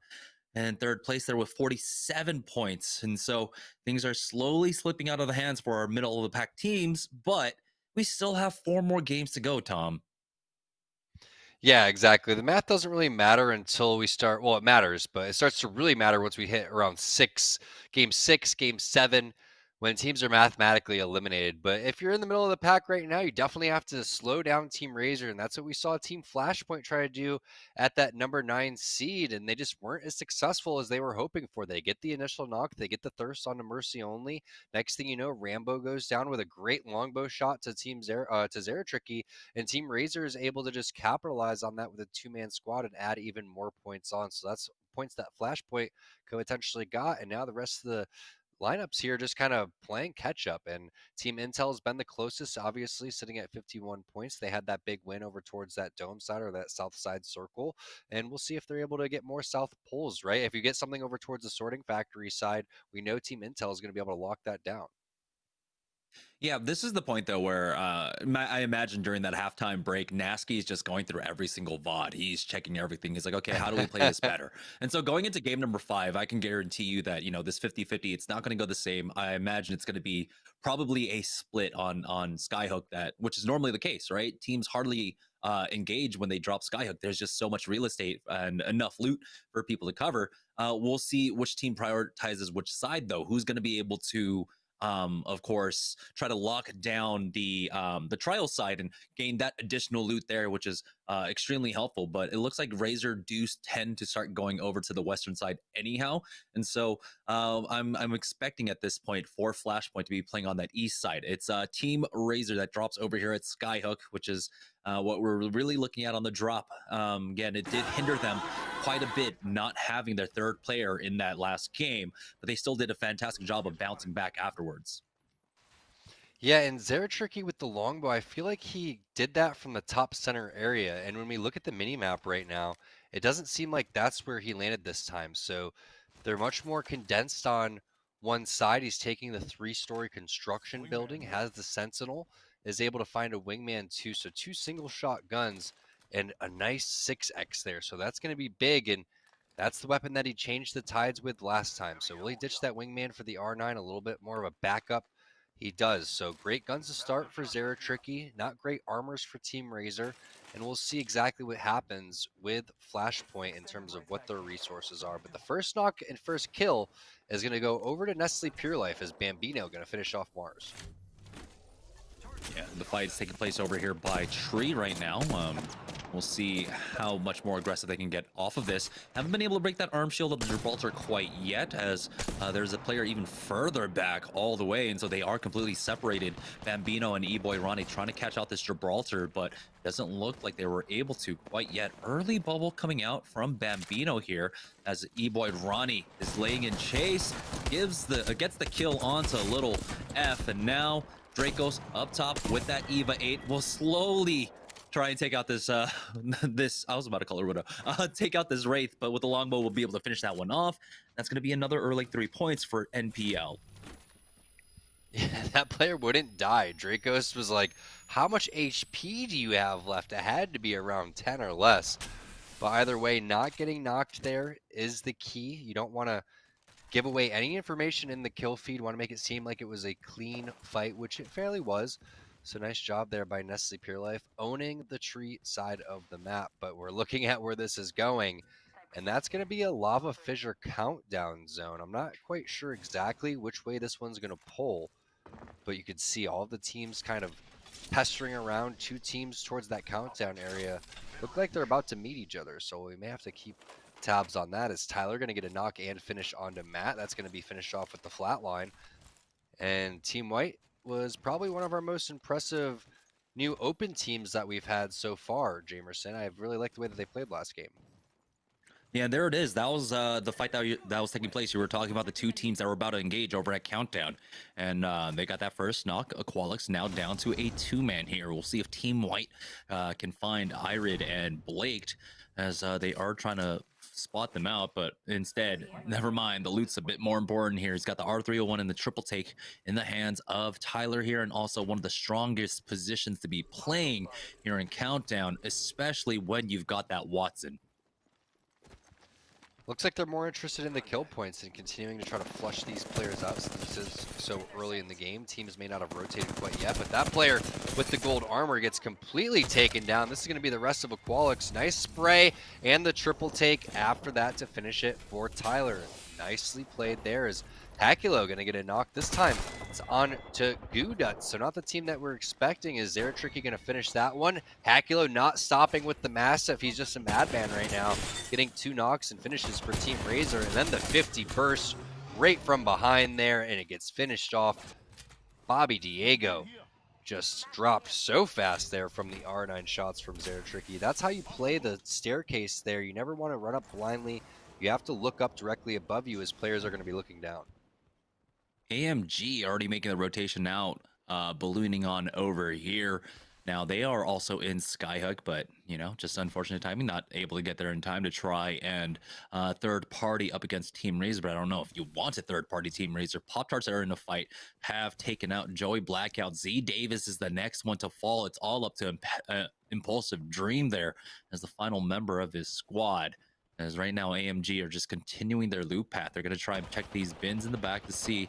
I haven't actually been there in quite a long time. I don't know if those bins are like secured to have incredible loot now. But there it is. Impulsive Dream does get finished off. Blight will get rezzed, and Pop-Tarts will be able to stabilize here. And here comes the third party. Defensive bombardment goes down, so they're not going to be able to pick up all of this loot. Well, they'll pick up a little bit on the way out, and that's all you really need is a little bit of resources to share. But super unfortunate for Blight that he's going to have to pop syringes over towards the side instead of a med kit. So they're not as healthy as we were originally anticipating, and it looks like they're trying to figure out where to rotate. And this is that weird spot that you get stuck in this open area where there's so much area that you have to make up, so much real estate that you have to go and charge through. And that's why you're going to go and use this portal here. If you're Lucas, you see Blight takes so much initial damage. Being stuck on the low ground of that area is not ideal, but it's the only best play that they have right now as we take a look at Team Intel and what their plan is, rotating from sorting all the way here to train station. And that sonar is going to detect exactly where Hill is. Maybe he's going to want to make his way up the zip if he could try to get the initial high ground here and play from train cart to train cart. And they've got some fire coming across the ways as well for now as Team Intel. They might actually make a play for this, as instead they call the retreat on that one. The bubble has been used by Hill, as they're going to take the other train card and try and fire from the other ways here. Another attempt at the portal here to get his teammates back up safely. And so it looks like they will be able to secure that train card for now. Yeah, and team doesn't want to take his own portal because another team was going and looking at that one. But this is what we were talking about, was going train cart to train cart. And this is the right play here for Team Intel. As soon as they get some big damage, they're going to go and send this one. But ooh, look at this play coming in for Mercy Only. He's going to drop on these players that took the portal directly below him, which means the rest of his team is going to be able to send that one. They come back. The shots aren't going to connect with the wingman. Defensive bombardment going to come out too, which means double bubbles going to be popped on both sides. But this is what Team Razor does so well. They're so strong in fighting in these scenarios. We'll find out what happens as Nasky getting some knocks and Team Rockstar involved in a fight as well. So while this ring closing, about 3 or 4 separate fights on the map. Yeah, as Flashpoint now we're down 2, it looks like. Currently Team Razor backing away from this fight right now, as they considering taking back that God spot, going up onto the high ground once again. They can't approach this team fight if they want to. Of course, the team inside Trials might just lock themselves into Trials currently. It is still Zone 1, so the options to try and retreat out from either end is still available to them. It's just about conserving your meds and how much do you actually use here to try and get out now. So good holding pattern currently from Team Razor. Mercy Only with that Beast of the Hunt pop, just giving them very valuable information. They are considering trying to go for some poke here, taking some ring damage to try and hit those wingman shots. Only the 35 onto the Gibraltar on the other side here, as that team is just stuck and they don't seem to have any idea of how to get out of here. They might have a Wraith portal to work off of. Yeah, I like this aggressive play coming in for Mercy with the double gold armors. It's not that big of a deal to just sit here and take zone damage. You're not using that much resources because it's barely ticking you. And then you're getting the double value off of the syringe. So Mercy just going to try to bully these guys down below and just continue to hit these scans, which is very annoying because you know that if he's watching one angle, the rest of his teammates are going to be covering these other angles. And just like you were saying, Jamerson, there's multiple ways that they can go and rotate.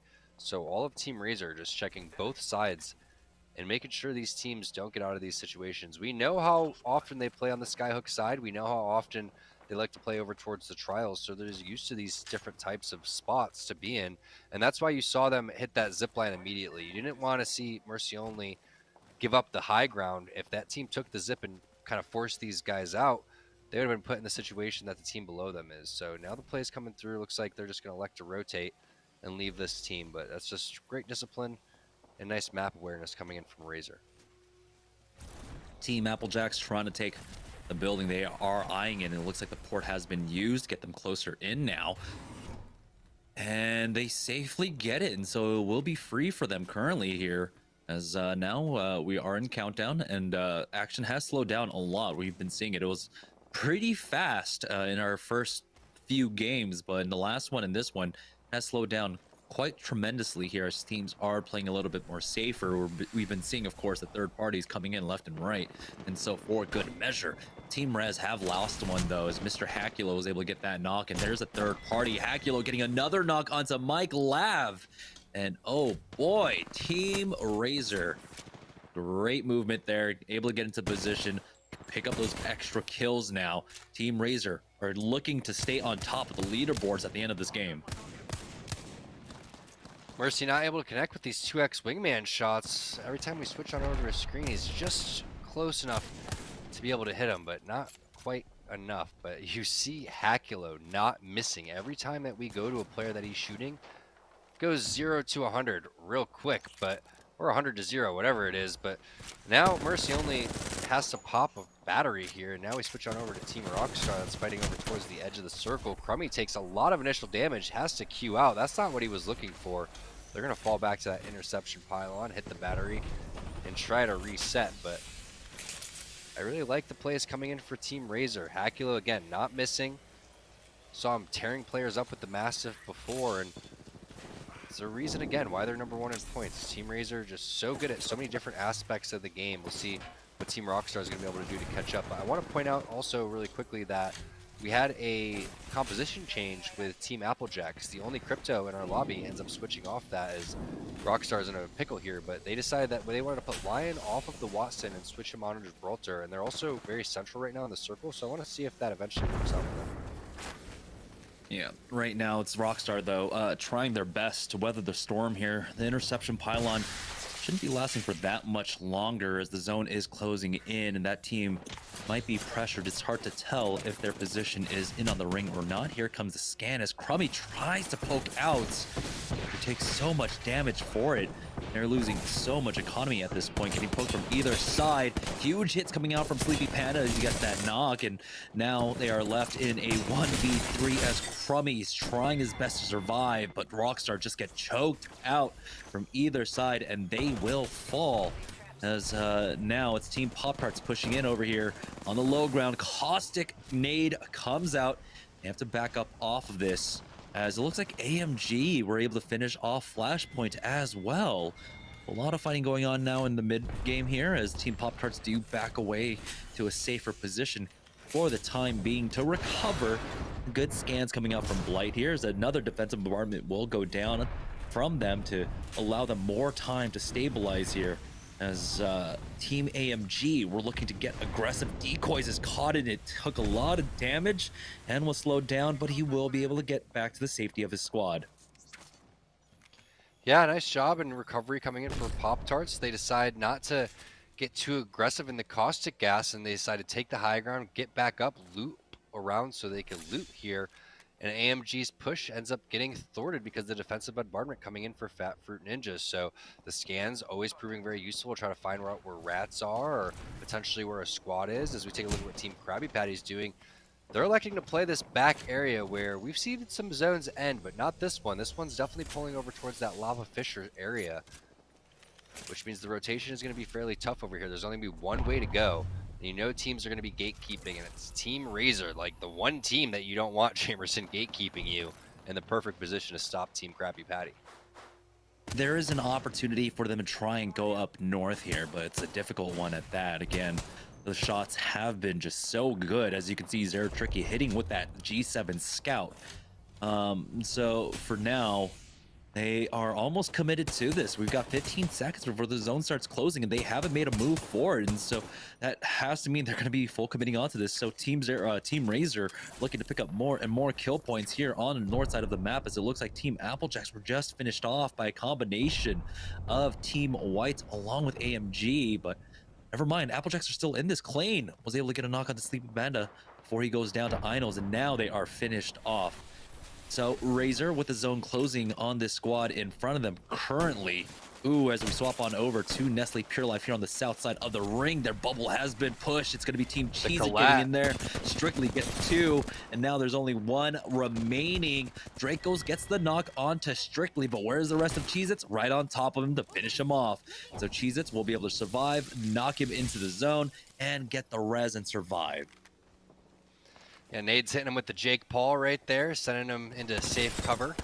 Nice job there, recovering in that fight. But this is the fight we were keeping track of. Team Razor on the gatekeeping scenario, and we know which team that is over towards the side. That's Team Krabby Patty, so another very skillful team. They're playing Gibraltar, so they're probably hoping that dome is going to be the saving grace, as they're all stuck in the corner here. And you love to see these little head glitches coming through in the nicely timed scan, but that team over towards their east side is not allowing the kill points to come through for Team Razor, making this so much more difficult. There's no way they're able to move forward, Jamerson, on the map unless they take out Team Krabby Patty behind them. So this is going to be an important fight.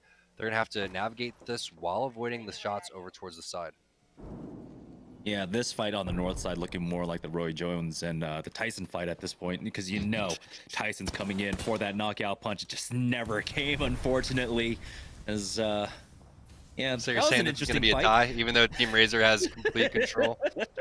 Yeah, that was an interesting one. Anyhow, Team Pop-Tarts here, as the zone does pull away from them, have to figure out how they really want to try to approach this one. It's going to be difficult. They've got a lot of teams in the area to contend with as well. Team Razor took some damage there, but Mercy only is going to be safe for now, as they look like they want to try and reconnect to plot out what their rotation path is. They can, of course, just take this right-hand side and walk it right up, as we saw no action coming from the south right now, as Paculo, that's going to be his job. He is just keeping an eye out to the south to try and spot a position for them to get into. They do have a scan, though, in the middle of the lava fissure, so it'd be surprising if they go for that one right now, but it's Team Pop-Tarts trying to find a way in. The Beast of the Hunt has been popped for Blight, but they have a team in front of them currently, and so this is a difficult task. Again, they are trying their best, but they have to back away right now, as that Fruit Ninja took a lot of damage, threw down that bubble, is going to be able to get the full heal, and now Decoys pushes in. Oh no, you slid on past that, so they're going to have this fight all to themselves. They take out Inos, and they finish that one off. Wow, AMG just got cleaned up by Pop-Tarts, and now that's going to open up a free rotation, it looks like, for Team Pop-Tarts. That Wraith from AMG just yeeted off the side right there with that slide. Looks like a gust of wind came over, but I like the thought process from Team Razor to lay down the portal and have 2 players sit back to try to gatekeep as long as possible. But now they haven't moved up fast enough, and they're eating so much ring damage throughout all of this that they have to bubble and try to make their way through. But that's through a bunch of fences that are going through, and that they're already being gate kept. So not being able to finish off the players behind them ends up biting them in the butt because they can't rotate fast enough. And teams like Intel, Rice Krispie Treats, gonna really love what they're seeing in the kill feed right now. They're also gonna love what they see in the mini map, because look, they have the only area that has cover inside the zone with the Watson. Tons of fences already set up. Intel was just waiting for this one to pull. Yeah, that was just great gatekeeping. You have to imagine that was the squad that was also poking away at Team Razor, making it almost impossible for them to try and go for that push right now. Here's Team Pop-Tarts, well, getting some good scans in, but they also have to work their way into the zones. The Kraber in the hands of Blights, and we got to see some decent Kraber work in our last game. We'll see what Blight can do with it. He still has 8 shots total left here for him, and so 8 opportunities to really become that game changer for his squad right now, as they have a team to the south still playing inside this building. There's 40 seconds left on the ring. Teams need to start making moves or start positioning themselves. But right now, it's Pop-Tarts kind of playing this by ear, it seems like, The as roof of they're the just donut scanning around. is Lucas needs to try to portal to the roof of the donut right above where Team Intel is. And if they can get that spot, no one's going to really be able to contest them. The only thing that would really stop them would be potentially a defensive bombardment, and they'd have to use their bubble. But instead, they're going to hit a rotation over towards the left-hand side. I believe a portal was popped through all that, which means they want to get into a skirmish over here, but it's a little bit too late. This zone's going to chunk these players apart. They have to finish this fight almost immediately. That's going to be Stunny getting the initial knock onto Fat Fruit Ninja. So not what they were looking for on the Pop-Tart side. A little bit of desperation starting to set in. Nice 145 there for Blight.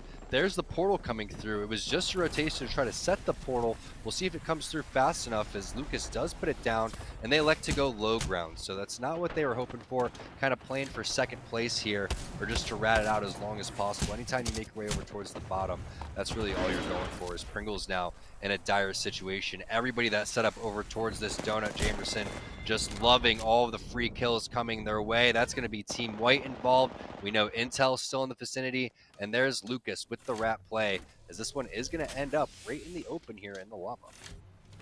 And he is the only rat in the lobby right now. It's 4 other full squads as well.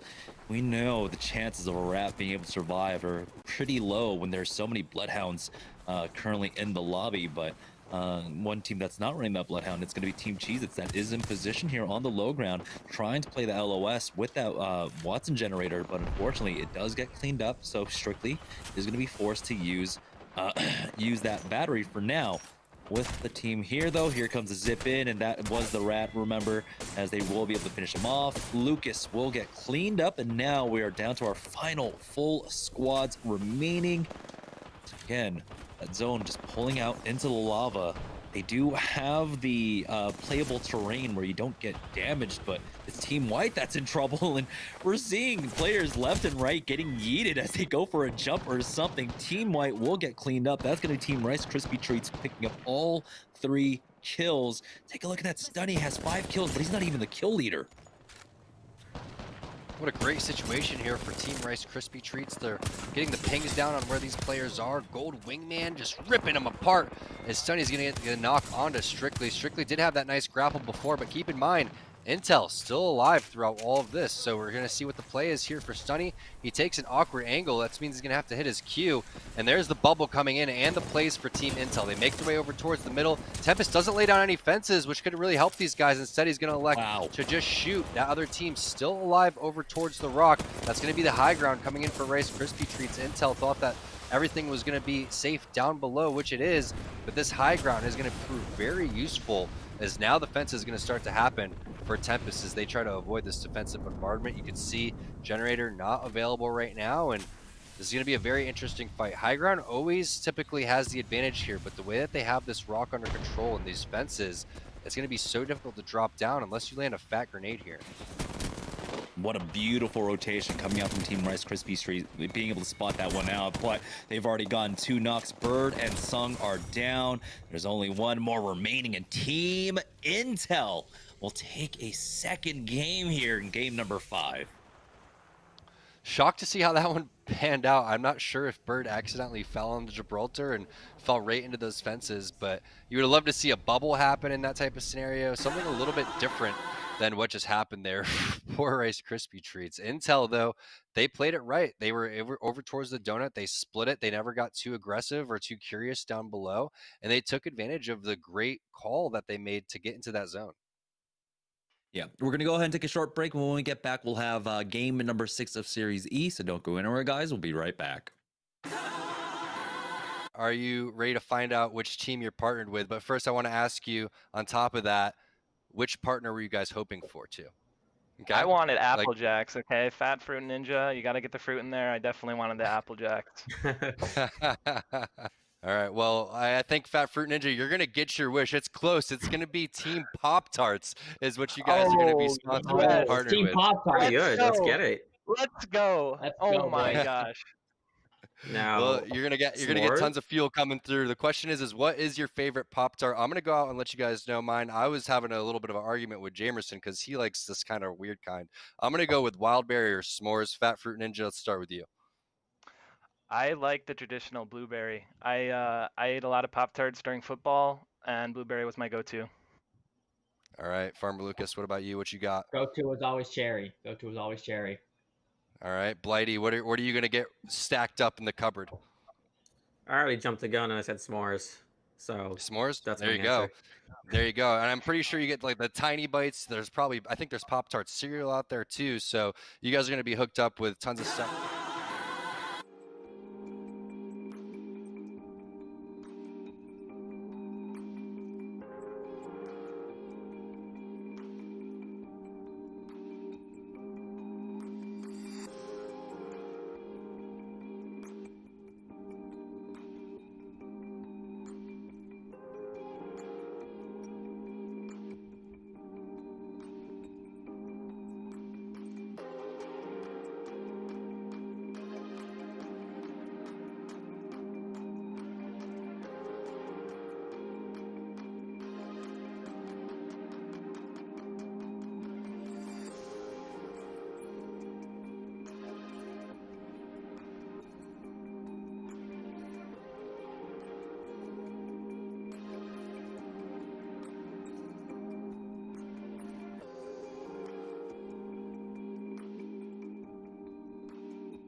Welcome back to Series E as we are getting ready to head into game number 6. Jamerson here, joined once again by Tom, T-Square, Taylor, and Team Intel are having one of their best days so far, Tom.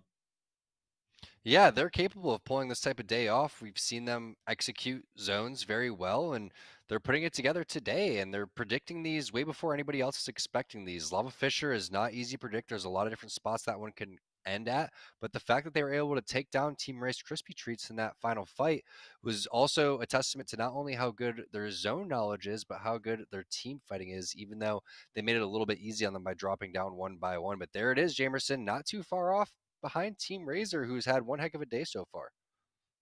Yeah, 80 points for Team Razor and 71 points for Team Intel, who are climbing up these leaderboards rather quickly here. And with this kind of consistency, Team Razor now are finding themselves in a little trouble here. Only 9 points separating them, as Team Razor, they started off the day with back-to-back wins, but have been slowed down in the last 3 games so far. We'll see if they can recover. We have 3 more games ahead of us here as we are now getting ready for game number 6.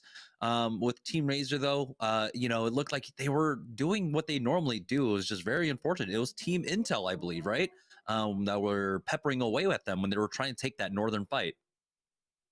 Yeah, it's Intel kind of putting a thorn in their side, but that's exactly what Razor did to them over towards that thermal side, where they came in with a 2-man squad and wiped Intel in with the late rotation from behind, eating a lot of storm damage. So kind of giving them a taste of their own medicine. And we know that Razor was contested in the previous game, not in game number, I think, 5, but in game number 4, coming in for Team Flashpoint. So it's been an interesting kind of series of events for Team Razor, but Intel has kept in there. When we thought that Razor was going to run away at this one, they haven't had any major bad games. They've had some really good rotations, and we've seen zones pull all over the map. So it's not just these southern zones that they're good at. They're also good at making the rotations and picking their spots. And also, I think we're seeing Tempest play one of the better Watsons that we have out of everybody else in there in terms of putting his fences down and just kind of staying with his team and being there in these fights, never really being the first one to go down, always finishing it off and being there for the reses. Yeah, and so Team Intel doing a fantastic job, and it seemed like apparently Hill was in the chat, said he had an airburst nade, and that's what knocked them down in that last game. So big clutch play coming out from Hill there to really secure that for them. But you know, we were talking about it at that end game, having that Watson being able to set up all the traps and everything. A team that has to drop down into it can take so much damage, and of course, being slowed down, you're just such an easier target. So they had all the tools necessary to play out that end game well, which still, of course, just leaves a huge argument for being able to play Watson in the current meta. Yeah, you just got to give credit again to Tempest for the way that he's playing with it. And it's always nice when you don't have to worry about your Watson in terms of a lot of times players are always playing these Gibbies, Pathfinders, Wraiths, Bloodhounds, etc., where you have to tell your Watsons when to gen, when to put your fences down. Tempest, not that type of player, was able to team with him before, but it looks like they're being contested. You see a couple extra trails flying their way towards the sorting side. I think that was some Pred trails flying through, and you see them fairly split up too. So we'll see what kind of loot Team Intel is able to get throughout all of this, and if there actually is a team that made their way over towards the snake area. It's Team Rice Krispies here down in Dome, though, as they have it all to themselves currently, as they're just looting on through. Blue armor already for Stunny, so a decent start, but Sung still needs something. Rice Krispies, they've been, you know, fighting fairly well. It's just, it seems like some of the macro calls have been a little bit unfortunate for them, and they have been caught out quite often here in like third-party situations. We'll see if they can adjust and try to manage that right now, as Sung is playing quite cautiously here, so they might have been contested, but it'd be very strange if this one team took one building here on the south side, and that might just be the case of seeing as how cautious that they're all playing around this building right now. What a great angle coming in here for Sung, because he's in a perfect grapple distance if anybody is able to get any initial damage. So he's going to take the window area, and there it is. Nox coming in for both sides. 2 players already down. There's the third one. Nobody even loses HP, as they are going to show them a little bit of disrespect afterwards from the big fight that they just won. Nice job there for Team Rice Krispie Treats. But like you said, Jamerson, it's all about owning real estate and maximizing the amount of loot that you can get. If you land too close to one another and you allow teams to get better armor or get the right guns that they need to go and fight and take angles on you, that's what's going to happen. So Rice Krispie Treats really put on a clinic in that team fight. Yeah, walking away with blues and purples. I mean, we were just talking about how they were about to get into a fight, and then they ended it. Fight, though, breaking out here over at Overlook, as Oi Senpai with a nice angle here on the high ground now, really abusing that headshot angle with that Gibraltar arm shield as well, burning away onto blue Evo shield. As he drops down, he did take a little bit of damage, but that'll be a quick sell before he's back in the game. And Yuban is up here on the high ground. Scan comes out, so his location has been given away, but he still has Yuban, who might be just lurking up top. Scissor setting up a great angle on the right-hand side to really choke out this team. And there it is, 94 with the EVA 8, as Mars will be the first one to go down. Nice quick little double tap as well to finish off Jacko, and it's going to be the third member remaining. Little F going down. Krabby Patty formula picking up this team fight win.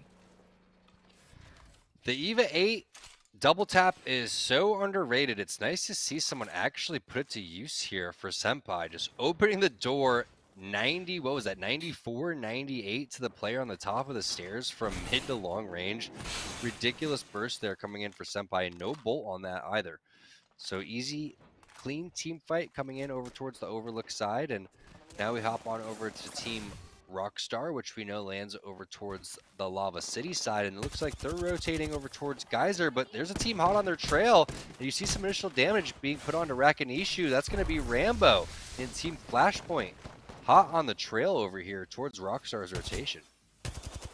Yeah, I don't even know. The orphan team of like Team Flashpoint can't decide where they want to drop. They have no home, as Rakanishu will get finished off, and is one of the clutch players of Team Rockstar, going down early on the port out there.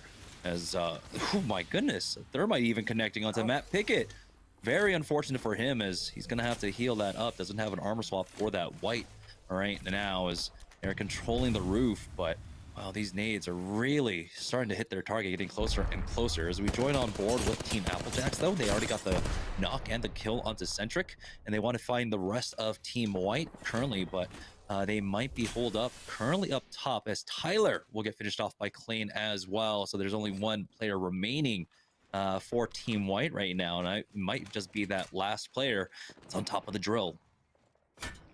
Such impressive hemlock shots coming through from Kenny on the players that were top center. I mean, those aren't easy shots to connect on, and you don't know how much resources teams have already, Jamerson. I mean, these teams that rotate over towards the thermal side are trying to get in position, and when you get in position fast, a lot of times you don't leave with a lot of resources. So unless you have a Watson in this type of scenario, it could be difficult to try to reset over towards that top center side. But we'll see what building Applejacks elects to play, because this is that tough situation where Team Intel's really started to shine today in terms of predicting the spots. They put themselves in the God spot numerous times. And speaking of Team Intel, they're getting in a fight not too far from their drop site over towards the sorting factory area. It looks like they have one player on the ropes. That's going to be a Gibraltar. That player is booking it as fast as possible. Wow. Decent control there for Teen, but they do have a player that's going to be a Wraith coming around with the Mastiff. That's going to be Stink answering, but you also have Tempest there as well. So we'll see if they're going to be able to recover Teen or try to finish off this fight. Yeah, and Tempest has dropped down now. It's all up to Hill. He's got no armor to work with. Dropped down to 30 HP as he works his way around cover of the rock, but he will get finished off. Team Pringles getting rid of Team Intel, and throughout all that as well, I believe that Flashpoint might have finished the fight up against Team Rockstar on the southeast side of the map. That's just great bait and switch coming in behind the rock right there. You see what it means to not overexpose yourself, and Team Pringles lets the other players walk towards them, and they're able to just finish them off. Very, very difficult team fight to win, but the patience from Greek God really paid off in that scenario, and they're fortunate, Jamerson, that they didn't get third-partied throughout all of that, and that's the number one thing. This zone is starting to pull over towards this side, so I'm surprised teams haven't made their way over here. No teams over towards the Harvester side. We take a look at what Team Cheez-It is doing. They're kind of camping it out, slowing it up over towards we saw where Team Pop-Tarts was at before, picking up a lot of kills. So we'll see exactly what thermal station zone this is. They're so hard to predict. One of the best options to do is sit in the back, and it looks like Nestle Pure Life find themselves in another fight. Yeah, the bowls have been used from both sides. Dracos does have that Mastiff out for him. Hits the 77 on the Gibraltar. Another 88 will be able to get the knock, but it's going to be Team Rice Krispies. Now down 2 members, and Team Rice Krispies going to be Sung to clutch that up for his squad, get the team fight win and to recover. So you swap back on over to Team Cheez-Its now, who are now starting to get aggressive. As you can see, the Wraith Portal has been used to get whatever squad that is out of danger here. And Team Cheez-It now dropping down to see if there's anyone below them. As Strictly's fine, he's on that Pathfinder. He can grapple right back on up and clear out that, after he clears out that angle. And so Cheez-It will be dominating the north side of the map right now, controlling this cliff side. Yeah, and you see an aggressive portal coming through to try to chase these players too, so they're really trying to send it. And I really like this play coming in for Team Cheez-It. I like this aggressive play. They need to try to add kills on the board. There's so much points to try to make up here with only a couple games remaining. Team Krabby Patty, they picked up a couple early kills. 15 squads remaining, as Strictly is going to finish off Joey Blackout in the top right kill feed. So they do finally hunt that player down, but it's always interesting when you're stuck with just a scout and a red dot with your gold barrel stabilizer here, but Senpai's actually hitting his shots.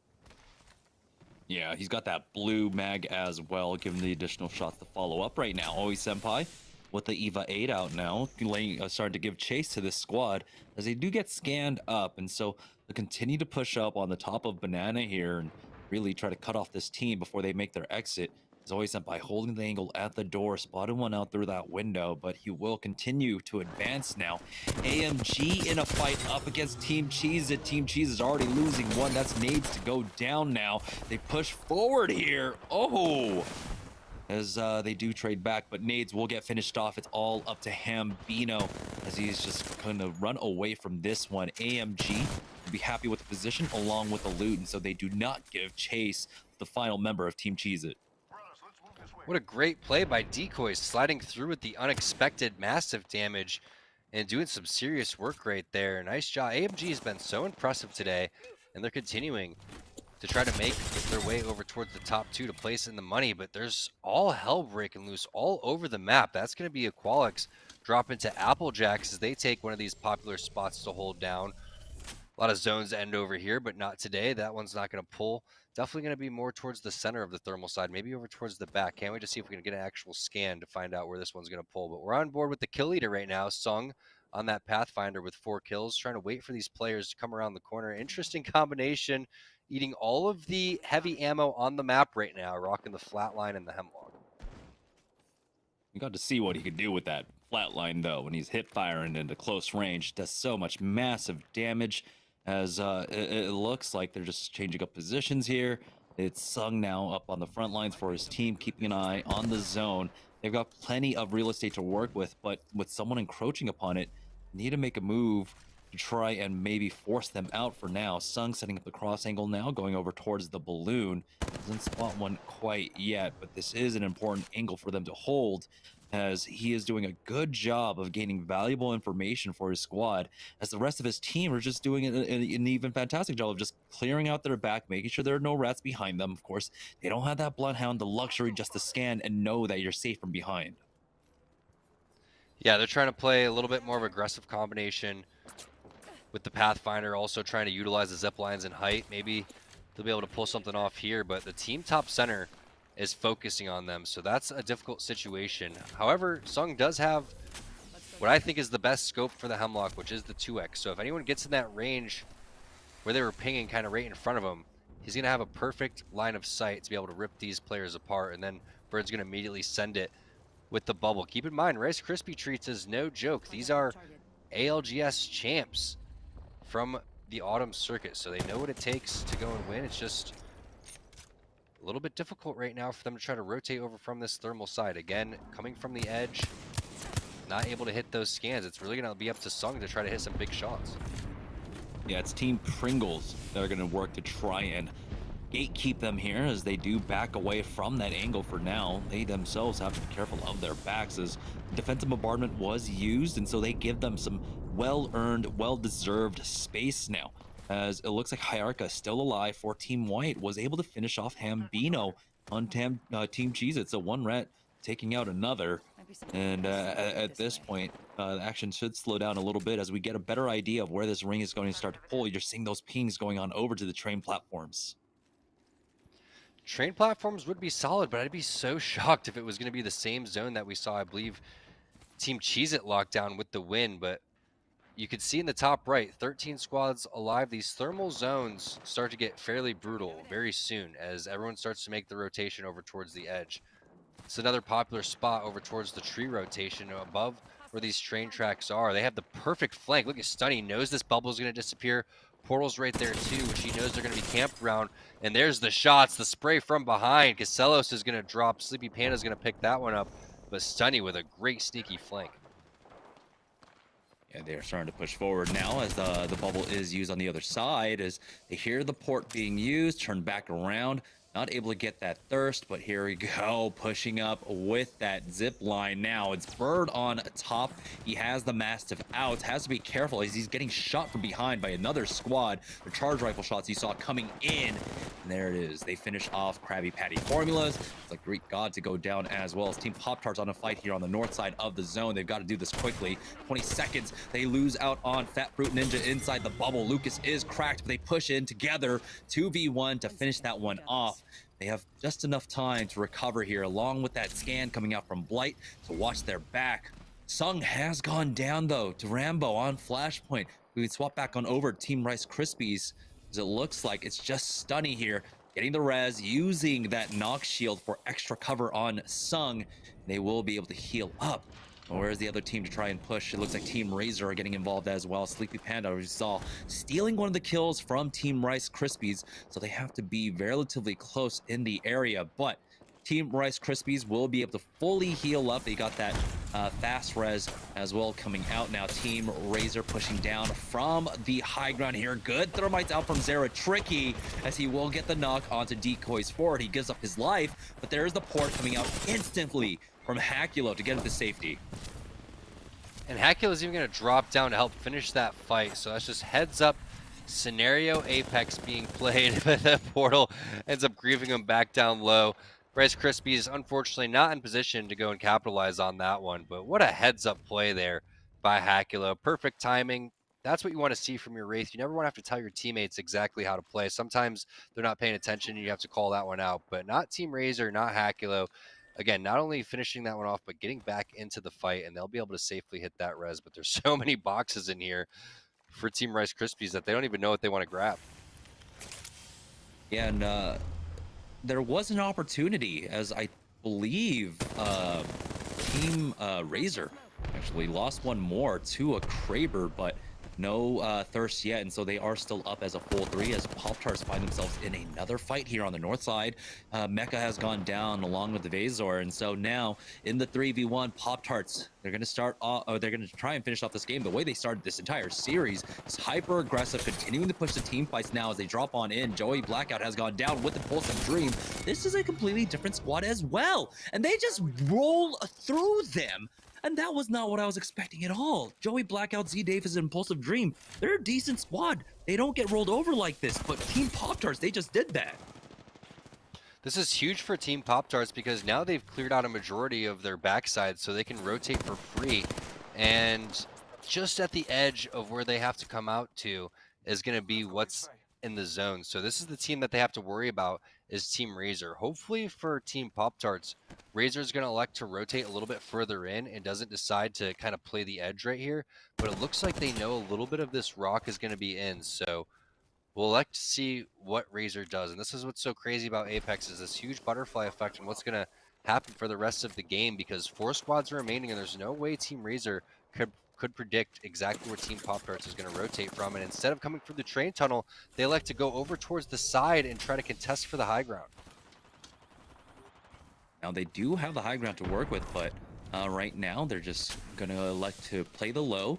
They do still have that option available for them, but it looks like, yeah, they don't want to take the time to try and fight that one out. There's a squad up there currently, and I believe that is Team Razor up there. And we know that Team Razor have been huge thorn in the side up against Team Pop-Tarts right now. The Team Razor doing a great job of being able to control that for now, as the port is used to get them inside the tunnel. But this is not the greatest position to be playing right now, as they're just backing away. They've got no cover to work with here, but they're gonna hope that, you know, Team Razor, they don't drop down onto them. Scans do come out from Blight.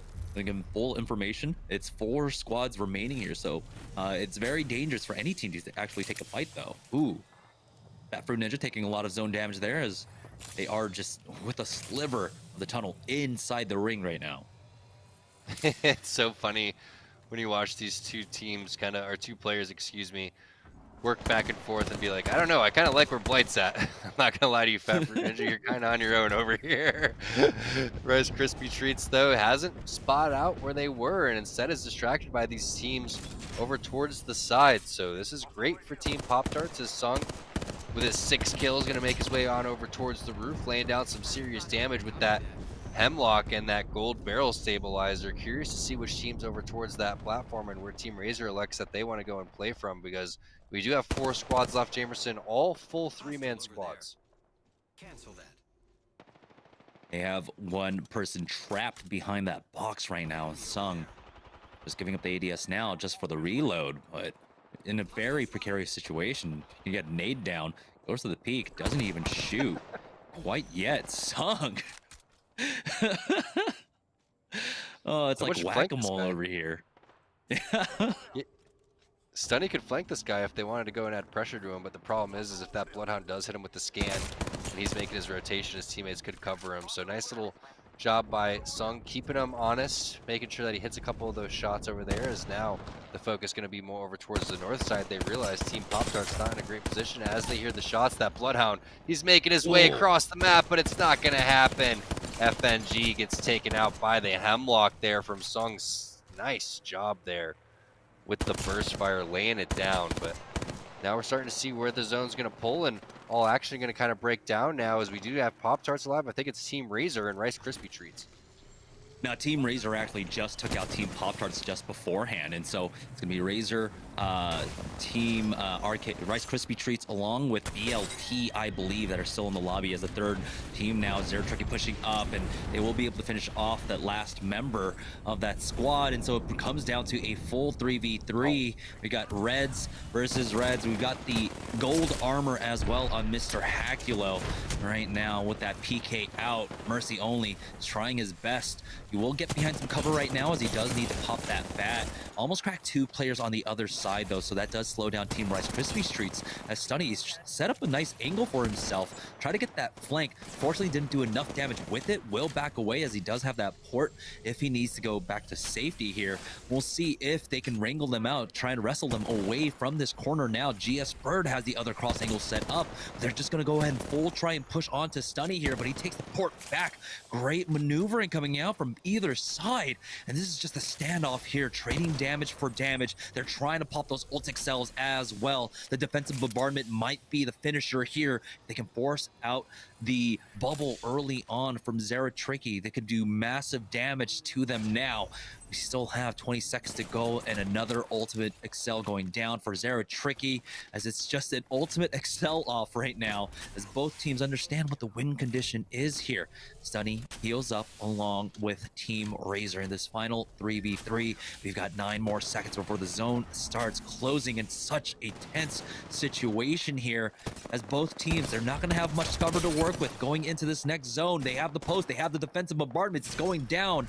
Good shots coming out from Sung here as he's going to go ahead and zoom on in with that Pathfinder. He is in the thick of things, and it's Bird to follow up with that Mastiff. He got 2 knocks, and Team Rice Krispies will take the game. Big game there from Team Rice Krispie Treats. It was all about Sung and that damage that he put on the player throughout all of that smoke. He was the kill leader through a majority of the time, and then he goes and sends it confidently. Yeah, he gets knocked through all that, but that's the damage that you want to go. You want to go and put in. You have to assume that if 2 players are going to go over towards you, that means your teammates are going to have the advantage elsewhere and have a 2-on-1 on the backside of that fight. So Team Rice Krispie Treats doing what a lot of teams aren't able to do, and that's beat Team Razor in a 1-on-1 3 versus 3 heads-up fight. And that was beautiful. We don't get to see that often anymore just because Pathfinder has, of course, fallen out of favor for some time now. But being able to see that aggressive playstyle once again, knowing that you've got the advantage, knowing that all you really need to do is try and force them to turn around, because that allows your 2 other teammates who are exceptionally cracked as well to be able to come in and do the damage. But that also means Team Razor with a 2nd place finish. They are sitting pretty here. They were already in the leader, on top of the leaderboards up against Team Intel, who were in 2nd place by 9 points. Coming here up in 2nd place, that's another 9 points they put on from placements alone, along with all the kill points that they were able to pick up. They have at the very least 3, because I saw them full wipe Team Pop-Tarts, I believe. And so this is a really good game for Team Razor to maintain their lead currently. Yeah, no doubt about it. Team Razor has been playing phenomenal, but we're going to take a quick break. When we get back, we'll take a look at the leaderboard and get into game number 7. This is Series E. We'll be right back. Imagine you love frosting and filling. I do love frosting and filling. Oh, well, imagine if there was a way to enjoy that delicious goodness anywhere, anytime, out of the toaster, out of the box, out of one of those baggy thingies, with nothing but a thin layer of foil between you and... Pasta. Yes, Curtis. This is a commercial about pasta. I love it. Frosting and filling for your pasta. I like pesto.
right, welcome back, guys, to Series E as we are basically in the home stretch. We've got 2 more games ahead of us, Game 7 and Game number 8. Let's go ahead and take a look at the leaderboard to see where Team Razor currently stands, as they were able to take second place in that last game. And so they have grown that lead. Team Intel at 71 points, so 25 points behind Team Razor right now. Can Team Razor close it out? Barring anything, just tragically happening to them, Team Razor are seating really well there up on top. This is such a great position to be in for Team Razor. It's like you have home court advantage throughout the playoffs, and you only have like one more game to go, and the team that you're playing is like the 8th seed or something like that. But one more game is really all they need to mathematically put themselves in a first place scenario, which I don't think we've ever seen a team mathematically win this one before game number 8 was concluded. So we'll see what happens. Right now, it's basically a fight for second if Team Razor is able to put up about 5 to 10 more points, and if Team Intel doesn't get a W here. So this has been, again, a great performance for Team Razor.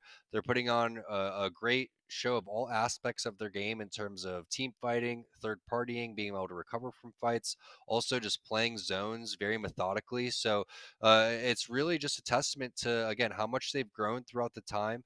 And it's not surprising, again, to see them over towards the top spot. It's just surprising to see them do it in such a dominant fashion.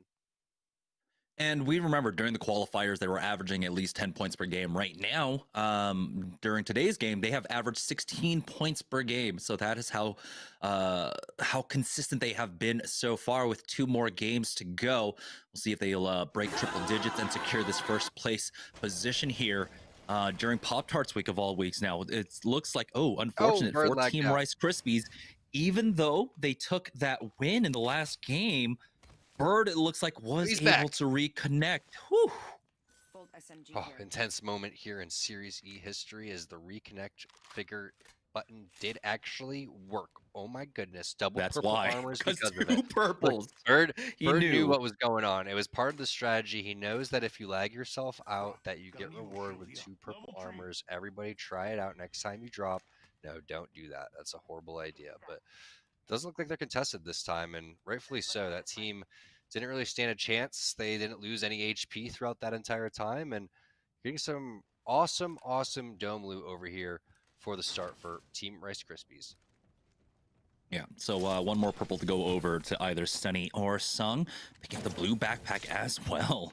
So Bird has just hit that full I'm ready to go complement of loadouts now as Team Intel, again, they are currently our second place team, down by 25-ish points. I don't quite remember. And so they need a big game to keep up at the very least, heading into game number 8 up against Team Razor right now. And a good way to start that off is, of course, taking this team fight win, getting some early kill points there. Arcstar comes in as we're joining on board with Team Krabby Patty, who have themselves a team in front of them now. Pushes through that bubble, does Oi Senpai, as Scissors is trying to cut him off there. Going inside now, he's got the Spitfire out. The hipfire is just enough. They will be able to finish up that squad. That will be 3 points going over to them, and Intel, they finish off their fight as well. Yeah, and we're talking about the momentum starting to boil for Team Intel. This is what happened a couple of games where a team did contest them over towards the sorting factory side, and they made quick work of that. So we'll see if they can snowball off that one. Team Razor not going to like what they see in that kill feed. But Krabby Patty, I like the flank coming through right there, and that Spitfire, hipfire, especially early game, is pretty difficult to deal with. So nice pinch coming in for Krabby Patty, and we'll see what happens towards these tail end of the games. We know sometimes things get a little bit crazy when teams start to get desperate for their points. Yeah, AMG, oh boy, Sleepy Panda putting on his best dancing shoes there, but Hyarka will be able to finish him off, and now with decoys drop down low, he will get finished off. And Thirsted, it's all up to Inos here. We'll see, not that much damage actually done to Team White, and so Inos is left in a very, very tough spot in a 1v3. And they had almost taken no damage on the other side, so that will be Hyarka to pick up those 3 kills. And now it's AMG out of it. And, you know, AMG was one of those teams that was in the running that was still kind of in the middle of the pack to try and contest for second place. But now that goal is going to be even further away from them here as we join on board with Team Aqualix, as looks like they've changed up their drop as well, going over to Skyhook now. Joining on board with Team Rice Krispie Streets, though, making the rotation from the south hand side, moving on up. It looks like they do have a team ahead of them now, as Sung is trying to go on the lurk, but the jig is up. He's been scanned. He has to rejoin with his team. You can see instantly that as soon as that scan came out, he was like, well, I have to back away. I can't go for this lurk anymore, as it's Team Pringles that's standing in their way. Yeah, and when we looked at the zone, we saw it was a hard skyhook pull, so this is going to be great for Team Razor, because keep in mind, that's where they're going to be landing, and they just need to try to milk some placement, maybe a couple of kills here, just not have a goose egg type of game, and need to try to hold Team Intel at bay. But we're looking at Team Applejacks with a nice little cleanup here. Just switch back on over to Team Rice Krispie Treats and see where the rotation's coming in from that dome side. But I'd eventually like to scroll through and see what Team Razor has elected to do. We know they like to play over towards the top of Trials. We know that they like to lock down buildings over towards Skyhook. They're going to know exactly where that zone does pull, but nice shots there. Taking down Greek God. Stunny opens things up, but Casello's going to answer right back. Big fight happening between Pringles and Rice Krispies. Oh boy, here we go. Bird now drop down.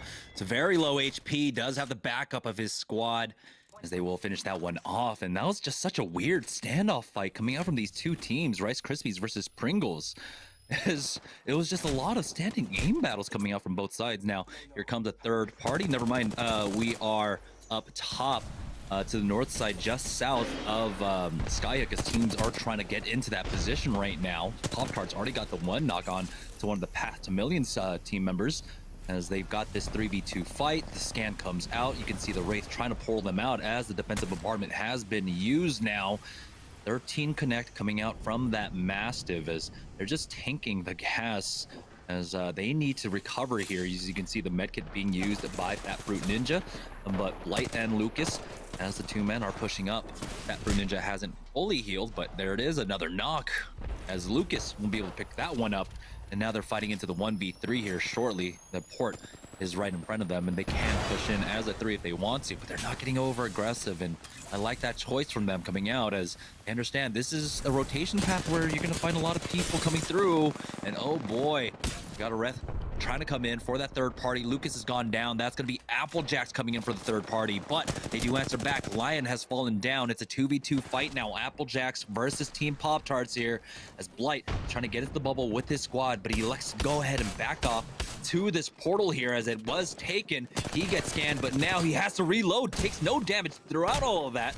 With that R301 out now, he's dropped down low. It's going to be Clean to finish him off with that Mastiff. The res did come through. Lucas is back into this with the Mastiff out, and oh no, Clean cleans that one up. But here's another attempt at a third party. Defensive bombardment going down. Clean will fall. That's Vizoricus picking him up now, but Team Applejacks, it looks like they will be able to recover and back away from that one. Find out if the bubble comes up anytime soon here, as the res is going to come through. Lion going to hit that one. Great fight there from Applejacks, especially Clean, who was looking fairly weak, comes out with the Massive and almost 3 versus 1s that scenario. Amazing job from Team Applejacks. But we see the scan that came through as well. That's going to give us information on that next zone, and we see why this area is so contested. It's because it's right on the edge of zone number 2. But that team didn't get overly aggressive. They're going to give the respect to Team Applejacks and respect the defensive bombardment and Lion on that Gibraltar. So now we're going to see what Applejacks is going to be able to do. Is, again, they did have the change where Kenny got off the Crypto, switches on over to the Pathfinder, and Lion gets off of Watson and switches on over to Gibraltar, which I feel like could help these guys. Gibraltar's just so valuable. Yeah, and it's Clean now, trying to charge forward, but is slowed down by that Nox gas trap, and so they just say, screw it. It's a caustic. Don't really want to push that yet, as they will poke away. Getting poked from the side, though, is Lion, and so their hand is kind of forced a little bit here as Clean starts pushing up. No extra barrels out from this squad, and The nade comes out. That's going to force Klain up, but is that really what you want? Klain is a beast right now. His shots have been connecting. As you can see, there was a trap on that one door. He's going to try and wrap around all the way to the back, keep them stuck in there. An unfortunate placement on that barrel is going to allow Klain to try and make his way on in. He slides in here as he spots out one. Good patience onto game, takes him out, and now they've only got the caustic to worry about here as he's trying to make his way on out. Klain is on the hunt, still slowed down for now. That should be 2 KP that they can pick up shortly here, but they want all 3 here. They want to finish this one off as Kenny try to give chase, but there's another barrel out, and there it is with Mecha to be finished off. That's going to be Team Applejacks with another +3. Yeah, they're getting aggressive, and after Klain hits his shots with the Mastiff against, I believe it was Team Rice Krispie Treats, you could see the confidence starting to go over towards the entire team. They weren't worried about the caustic gas. They sent it right through it, and the R9 shots are phenomenal with the purple mag and that gold barrel, and they're already looking for more blood. There's always so much action over towards this side of the map, and look who it is showing themselves for the first time. It's Team Razor. Team Razor, with that scan information as well, knows how valuable it is to get on the south side of this map. Gotta imagine this ring probably pulling over to that truck just to the east, but Zeratricky now has to be cautious in how he approaches this. Throws on that bubble, has the Phoenix kit, does not get pushed quite yet. It looks like he will be able to get the full heal off, so with that reset, he's gonna go ahead and fall back to the rest of his team here as they thought they had an opportunity to try and really punish this team on the other side, but Team Applejacks just holding it down, gonna force Team Razor back. That was a scary moment for Team Razor, especially for Zeratricky taking so much damage as he was trying to slide in and throw grenades, cutting off angles. Typically, you want Hakulo to go and try to make that initiation, but Zeratricky almost baiting out the enemy team and really just showing how aggressive you can be when you're playing confident here and know how much damage you could output, but also take in at the same exact time. And a little sneaky portal trying to capture him over towards the door. Not going to work, but that's a decent amount of pressure, probably by Klain from Team Applejack. Still getting aggressive over towards this side. Puts himself in the bubble, though, and that's going to be 3 players to collapse on it. Kenny comes in as the last guy alive. Lion finds 2 knocks throughout all of it. Can he get Hakulo down? He does. Lion with 1 HP wins the fight. Applejacks continues to pick up more kill points. Most importantly, Team Intel has an opportunity to move up on the leaderboard as Razor, our #1 team, gets taken out.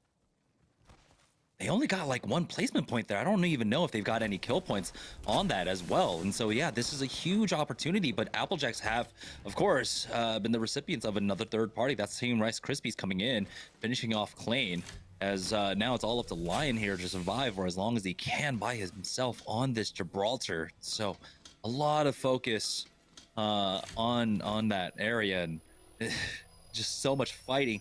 Lion will be able to recover, but will he be able to recover Klain's banner? Will he be able to get Kenny back up?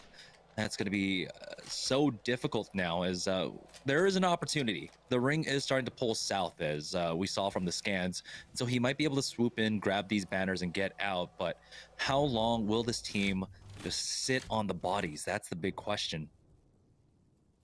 And there's Team Intel, our 2nd place team, locking down this sniper tower area. Big grenade gonna land onto Teen for 100. He's gonna have to pop a battery there and maybe queue on over towards his teammates, as they do have some decent cover fire coming through. You know that he wants to not be so separated from these guys, so now he's gonna make his move. Has a lot of open area to cover, so may bust out the queue if he needs to, but doesn't get taken to any, doesn't take any damage, doesn't have to worry about it, and free rotation out of there. And it looks like they're setting up for the center circle here. And we're not sure which way it's going to pull, Jamerson. So being able to own the tunnel and have both sides is going to be very valuable for Team Intel.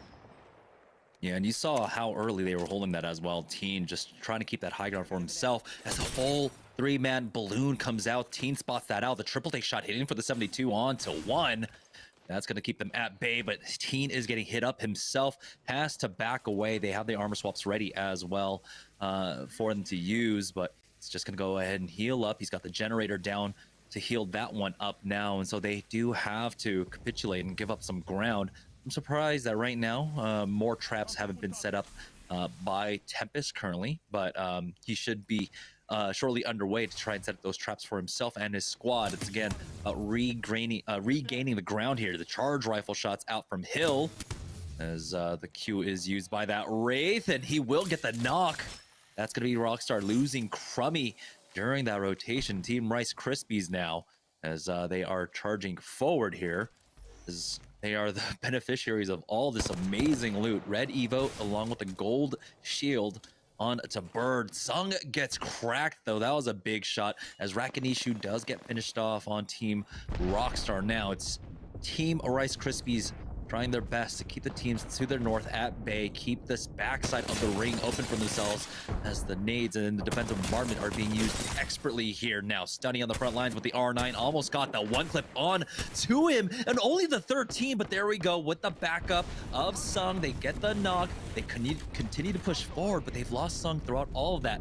Bird is the only one up now, but he's got that gold armor, he's the Gibraltar, he's tankier here. Won't be able to finish off one. His armor swap if he needs it. Doesn't have the bubble for another 20 seconds, but he's gonna go ahead and pop that res for now. Yeah, and I misspoke earlier, excuse me, when it was Klain going up against Rice Krispie Treats. It wasn't the case, but Bird has to win this 1v1. Nice job there, taking down the final player and getting the res just in time here. As you see, they are on the slow side of the circle. Bubble is back up. They're going to be able to armor swap, get a lot of loot over in this area. But now we see what Team Cheez-It is doing is they are in the zone, and they're trying to infiltrate this building. Yeah, they've got the crossfire set up as well. That are working their way on in, hitting for Flesh. Now it's Nades up here with that Volt, but he gets knocked. It's Impulsive Dream with that PK. As Strictly now changes up that position. He goes in onto the door now. Again, that crossfire is great, but it's Impulsive Dream once more. The PK is just too strong.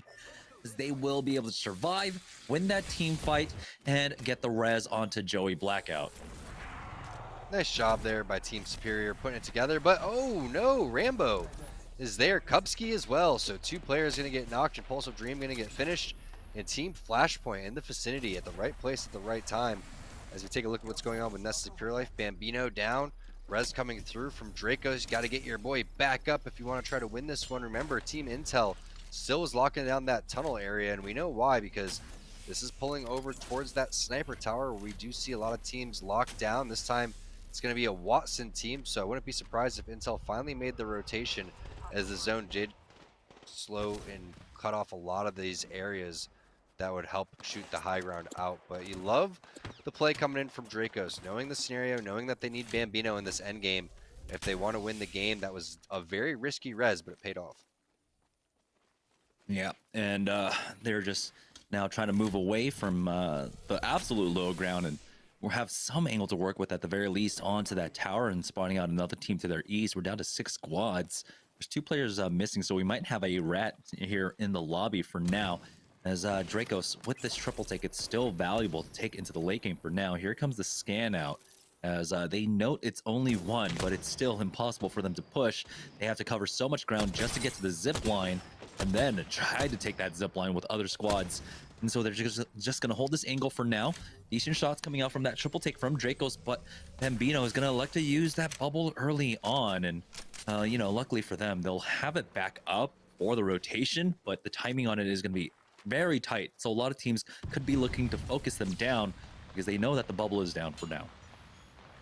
Yeah, exactly. It's going to come up right when that zone hits their backside. So if the pressure gets added a little too early, it's going to be difficult to recover from. Fortunately, it seems like Teen is looking elsewhere, and that's over towards Rice Krispies' side, and he has got that Kraber. So you got to watch out as he's getting aggressive over here towards the high ground. Intel knows the scenario. Team Razor was taken out a little bit early, and man, Teen coming through, getting the finish on that player on the ground as he got up. Bird finishes him off with the Mastiff. Somehow Hill took a lot of damage throughout all this too. Are they going to be able to get Hill back in? Or are they going to be able to get Teen back in is the question. Meanwhile, Team Rice Krispie Treats taking the high ground up here on top of these yellow, whatever you want to call these. I always forget what to call these, but you guys know what these are. Now they do have the path, so they can get right back on up. No problem whatsoever. Give them a good vantage point. So we've got a duo here and a duo on the other side. Team Intel playing the cars right now. And it does pull away from the car, unfortunately, but they still have a great position. Team will get finished off as Nasky goes down to Matt Pickett. So Rockstar still in this one right now, as we also have a Qualix in here. Kupski will go down to Matt. And so a lot of teams just losing members. I don't know if any team is a full 3-man right now. Rambo's going to try to keep his team alive, but it was a Qualix to be able to get this, the team comeback here that were able to finish off that fight. They make it into the top 5. They're able to get the res as well, but they need to heal up. There's 40 seconds though before the zone starts closing. 5 squads and NPL. It's Matt Pickett with that triple take to get another knock, and Bambino will go ahead and answer back. And so Matt Pickett is out. We are now down to the top 4. Yeah, and the great thing for the team inside the tunnel, Team Comeback, is that they have their Wraith portal and they're not that far, so they should be able to be in range for that one, and we'll see if they're going to be able to execute that, because it'd be nice to see them get over towards the end zone against these top partnered teams. But we have Team Rice Krispie Treats over towards the side with a very long rotation. You have teams playing the high ground, and then you have teams playing the low ground. So many triple takes in play, but you can see the ammo for Dracos. Pretty dire situation here, but it's really up to Team Rice Krispie Treats to deal with this team inside of the blue trailer, and then they're going to have to make a rotation while avoiding the team shooting them from both sides. There you go. They are pushing up now. The 2-men inside, as the Watson generator was cleared. 77-33, and they will be able to clean up Hill and Tempest. So Nice. Team Intel go down in the top 4. NPL in a big fight for their lives here, as the Beast of the Hunt is helping Dracos out now. They will be able to finish off Team the Comeback, as we're now down to our top 2. Nestle Pure Life versus Team Rice Krispie Treats here, but the health is on the side of Team Rice Krispies. Both sides taking their time to try and heal this one up. I'm surprised that Team Rice Krispies aren't getting a little bit more aggressive off of this. Dracos hasn't been able to heal up his health quite yet. He is swapping on over to a different gun though, as now they're setting up the crossfire. One on the left, excuse me, 2 on the left, 1 on the right, and there is the med kit coming out for Dracos here. But does he have enough time? It looks like Stunny wants to get aggressive on this. He's got that R99, but he's just trying to poke away at them, setting up another angle now, going all the way over to the left. But that buys valuable time for Dracos here. They're the ones that have the zone advantage as well. They have it just shortly to their left, but here it is, the move coming out from Team Rice Krispies. Playing off the fence now. We'll have to jump together as a squad and wait it out. We'll see. Bambino does not have that defensive bombardment. Does Bird have his? We'll find out as soon as he lets go of that ADS. And if we can swap back on over to Bird real quickly to see if he has it, that'd be fantastic. Right now, though, Stunny just holding the angle, but here it is. This is what I was talking about. NPL, we're able to move a little bit sooner. Here comes the bubble now. They're going to push forward. Feel like they've got the advantage in this fight, and they're going to go ahead and push on to that Gibraltar. Doesn't hit damage with that Volt as the bubble comes down from the other side now. As GS Bird, he's down to about 50 HP, but they've almost taken out E-Boy Ronnie, who is forced to pop that bat for now. Ronnie almost going down, and it is going to be Nestle Pure Life to take the win. Great job there by Nestle Pure Life. I thought the fact that Bird had the Mastiff and you saw a lot of volts and triple takes being used by the other side of Nestle Pure Life was going to be the end of them, but it was a great flank. They came through, hit their shots, and like you said, they just gave them too much time to go and heal in that situation. It was the world's longest med kit, but overall, Nestle Pure Life wins a very surprising fight against a very hot Rice Krispie Treats team. Yeah, and we have to also note that 2 very important things happened in that game. Right, Team Razor went down early, and Team Intel were able to survive fairly late into this game. We don't know exactly how many points they've got. We'll find out after this break. When we get back, it'll be the final game of the evening here at Series E. So don't go anywhere, guys. We'll be right back with our last game. Are you ready to find out which team you're partnered with? But first, I want to ask you, on top of that, which partner were you guys hoping for, too? Okay. I wanted Apple Jacks, okay? Fat Fruit Ninja, you got to get the fruit in there. I definitely wanted the Apple Jacks. All right. Well, I think Fat Fruit Ninja, you're gonna get your wish. It's close. It's gonna be Team Pop Tarts, is what you guys are gonna be Oh, sponsored yes. and partnered Team with. Pop Pretty Tarts. good. Let's get it. Let's go. Let's Oh go, my boys. gosh. Now, Well, you're gonna get s'mores? tons of fuel coming through. The question is what is your favorite Pop Tart? I'm gonna go out and let you guys know mine. I was having a little bit of an argument with Jamerson because he likes this kind of weird kind. I'm gonna go with wild berry or s'mores. Fat Fruit Ninja, let's start with you. I like the traditional blueberry. I ate a lot of Pop Tarts during football, and blueberry was my go-to. All right, Farmer Lucas, what about you? What you got? Go-to is always cherry. Go-to is always cherry. All right, Blighty, what are you gonna get stacked up in the cupboard? I already jumped the gun and I said s'mores. So S'mores? that's There my you go. answer. There you go. And I'm pretty sure you get like the tiny bites. I think there's Pop Tart cereal out there too. So you guys are gonna be hooked up with tons of stuff.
All right, welcome back, ladies and gentlemen, to Series E as we are getting ready for game number 8, the final game of the evening. And we need to go ahead and take a look at the leaderboard to see exactly where we're standing here. As we had a big shakeup in game number 7, and Team Razor there still on top. But take a look at the new competitor here. New challenger appears. It's Team Rice Krispies now in second place, behind them by 11 points. And now Team Intel dropped down to third with 81. Where the heck did they come from, Jamerson? Big win. I don't even remember. I don't even remember them being in the conversation. And all of a sudden now, they're the closest we've seen to anybody next to Team Razor. This is a phenomenal turnaround. for Team Rice Krispie Treats, and we saw it early, like you were talking about. Razor drops down, Intel got stuck inside the truck with just a two-man squad, and Team Rice Krispie Treats is now putting together some very, very big games here in game number 6 and number 7, giving them a chance to win this thing today. Yeah, but now it's a three-way race. Only 16 points separating first from third place. We'll see if who ends up. Remember, we have to remember that it's the top 2 teams that place into the money for the day, and so we do still have that on the line. But also the cumulative points that you were talking about, Tom. So Team Razor still sitting up on top there. We'll see if they continue to add on to that massive lead that they currently have right now. But will they also be able to get the victory here? Right now, Team Pop Tarts currently sitting in 4th place, and they're basically out of the running. It's a 35-point differential, and the only way to actually climb up after that kind of difference is by slaying out the entire lobby. So it's basically out of reach for our teams in the 4th place position and down to try and get into 1st, but it's definitely within reach for 2nd place for some of these teams. Yeah, no doubt about it. And we have to give a shout out to our open teams coming through here. AMG, Team White, Flashpoint, putting up a good performance. Keep in mind, Team Pringles does have a sub. Hundreds is going through and they have someone filling in for him. And then Team Rockstar, to me, has been kind of the question mark what's going on. So looks like we have a little bit of a delay is what I'm hearing. Yeah, I believe that Hundreds is was playing in Twitch Rivals, which got delayed, unfortunately, by like 2 or 3 hours. But it seems like it is over and everyone's having a lot of fun, or everyone had a lot of fun there. But here it is, Team Pop Tarts. It is Pop Tarts week. So if you want to enter the giveaway, just type in ! giveaway in the chat. We'll be doing the drawing at the end of the show, and you can win yourself a nice gift bag or gift box of all these delicious treats. I mean, again, the Fruit Loops one is blowing my mind, but not as much as the pretzel one. That one's the surprising, but it can have that kind of savory and sweet thing. So that's definitely something to look out for. Yeah, and take a look at the bites there. Let's also keep in mind that these Pop Tarts, that many, should at least last you maybe 2 to 3 days. I don't know how long. No, I'm just kidding. This should last you a very long time. The bites are pretty fire. I have the chocolate fudge one. Have not tried the strawberry one yet. Team Pop Tarts as a team has been playing pretty well. I would have loved to know what would have happened if they would have won the first game with the amount of kills that they were putting up. I really felt like they could have snowballed that one. Team Razor, keep in mind, won that game, got about 25 plus points, took a lot of points away from Team Pop Tarts right there, which really slingshotted them into this whole kind of first place tangent that they've gone on. So now we're seeing what Team Rice Krispies and Team Intel is going to be able to do. Again, Team Pop Tarts, like you said, Jamerson, a lot of teams playing over for 2nd place. We'll see if they can put together a really good performance. Their team fighting has been really good. They've been playing really well together, but it's been a very interesting day to say the least. We've seen some amazing plays from a lot of our partnered teams. We saw even Rakanishu, even though our Team Rockstar is not having the best day, he still had the best individual performance with his 3 versus 1 as we run through some of these replays. Yeah, this is Team Rice Krispies that just absolutely popped off. And they've been doing so all tournament long. And, this is a team that we definitely expected from. ALGS champions, like you had mentioned. Did we make it? Having a fantastic showing, what was it? 3 ALGSs ago? Might have been 4 at this point. I don't know. Quarantine timing has kind of slowed down and speeds up at points, but they are a squad that you definitely have to look out for. Team Pop Tarts, though, is one that they've been kind of really trying to straddle the line here, being very aggressive and playing for the early and mid game kill points. And sometimes you get punished for that kind of play style. And that's what we got to see in the last 3 or 4 games where if you don't take a clean team fight, if you end up trading away 1 player or 2 players, that's basically game over for you, even if you get the team fight win. The third parties will come in. And I think that's the biggest lesson to be taking away from the pro play in Apex Legends. Yeah, and that was when Klain wins that team fight right there, and it was against Pop Tarts. I misspoke earlier where I thought it was Rice Krispies that got taken out, but Rice Krispies ends up coming back and winning. But it is Pop Tarts week. Let's see if they're going to be able to sneak their way into a top 2 finish inside of the money right here. But either way, like we were talking about, it's all about getting those overall points for your Series E leaderboard. We've hit that halfway point basically, so everyone really starting to come into full form, and Team Pop Tarts really showing that they're a solid team fighting team. They just have to focus on the rotations a little bit earlier, getting into these god spots while they pick up kills. Yeah, and the loot pathing coming out. As you can see, they're taking all of Fragment West right now. As armor situation, not the greatest, but the Volt situation, pretty decent. He's got the Volt along with some ammo on along with it. It's just, again, need to be able to move quickly. We've been seeing a number of fights breaking out with this team composition. You know, you want to get aggressive in the early game, and we know that, well, there's that fight going on, and I believe that's an Overlook fight. So they need to be able to try and get into position, try and third party that right now, but they are not even focusing on that. Oh, this is why Team White is in the area. Yeah, and Team White's been very impressive so far, and they're going to take the priority buildings over towards this side, and they have a very good setup already in terms of their resources. But looking at a very early fight happening in the underpass area, aggressive play coming in for Krabby Patty, and they've been picking on this team over towards that no-name side, rotating over towards the Geyser. That's back-to-back games now where they've been able to wipe this team, being one of the first kills of this game here in game number 8. And if you're new to Series Z, or if you're new to Apex in general, the final games are always basically twice as fast as all the other ones, because teams just full send it. They're trying to put together the biggest game possible, trying to sneak their way into second place with about a 30-point game. So don't be surprised to see this one be extremely fast-paced. Yeah, we're already down to 18 squads. 8 players are missing from the lobby right now. Krabby Patty formula, we've been seeing them get into a lot of fights early on. It's just, again, about transitioning into the mid and into the late game. And so we'll see if they can do that for this final game of the evening here, as they have pushed on out. They're made their way into No Name. They've got the gold cargo bot as well. We'll see what he picks up, and that's definitely what you want to see. Gold backpack on your Gibraltar. That's literally the best item that they could have got for the priority target too. So amazing start here for Krabby Patty. Could be one of those teams that ends up playing spoiler to a team like Team Rice Krispie Treats or Intel. Maybe it's Team Razor that gets taken out early like it was in the previous game. But here's a big fight happening. It's Team White getting the first knock onto Fat Fruit Ninja. Team Pop-Tarts trying to answer back. You see Lucas in the vicinity. Nice shots there with the Bolt. Switches back on over towards the EVA 8. They're going to find 2 knocks. 1 versus 1 now. He's able to finish it off. Lucas going big, dropping Team White. Yes, quickly swaps off onto that purple. We'll be able to get the res as well. We'll see if maybe Krabby Patty formula are in the area, in the vicinity, to try and come for the third party. But with the reses coming out, Pop-Tarts looks like they do recover and survive for now. Got to be careful. They are getting shot in, so they do just back away. Lucas trying to take some of the focus away from the rest of his team, who are the least healthy now, and we'll get the high ground with this zip line up to the top on the elevator here. And so they do survive, but you gotta imagine that on the other side, that is Krabby Patty formula that we're looking for the third party. Unfortunately, the timing is no longer there for them, as Pop-Tarts have basically fully healed and are ready to fight once again. Really nice reset there from Pop-Tarts. You have to understand the scenario. You can't overloop.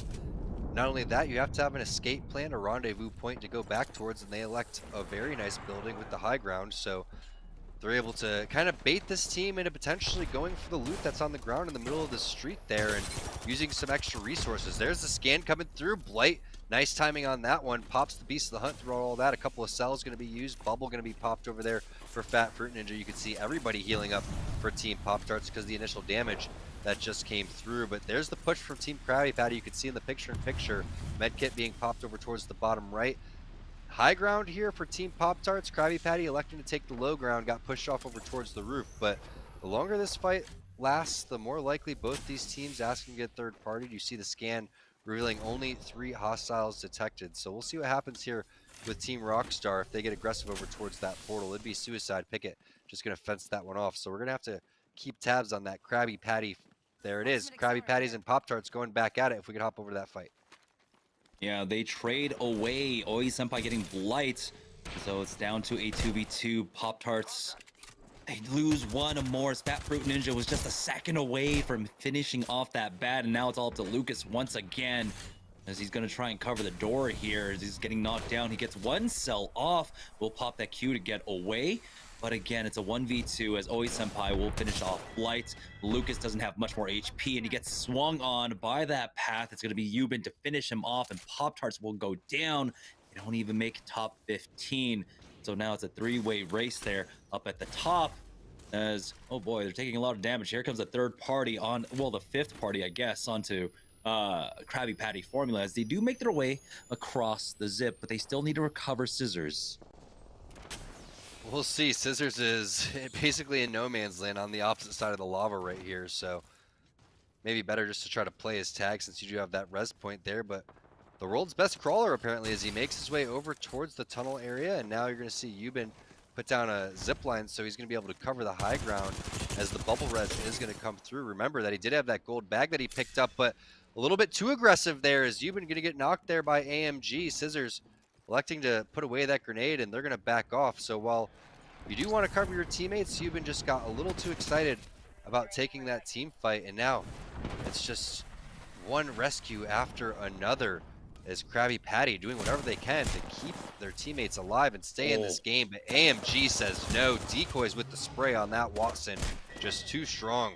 And Senpai gonna get cleaned up as well. Great job by AMG, taking the right angles, but here comes literally the 20th team here to the area. It's gonna be Team Applejacks picking up the rest of this loot.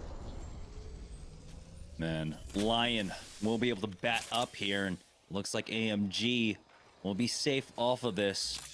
There's no trades going back on the other side, and so Applejacks just were not able to find that timing onto them. As you can see, the Gibraltar arm shield on the other side as well. So that's going to be a fight that you really cannot take from the low ground here on Applejacks. We'll see if maybe Kenny can open things up for them as they're still eyeing this.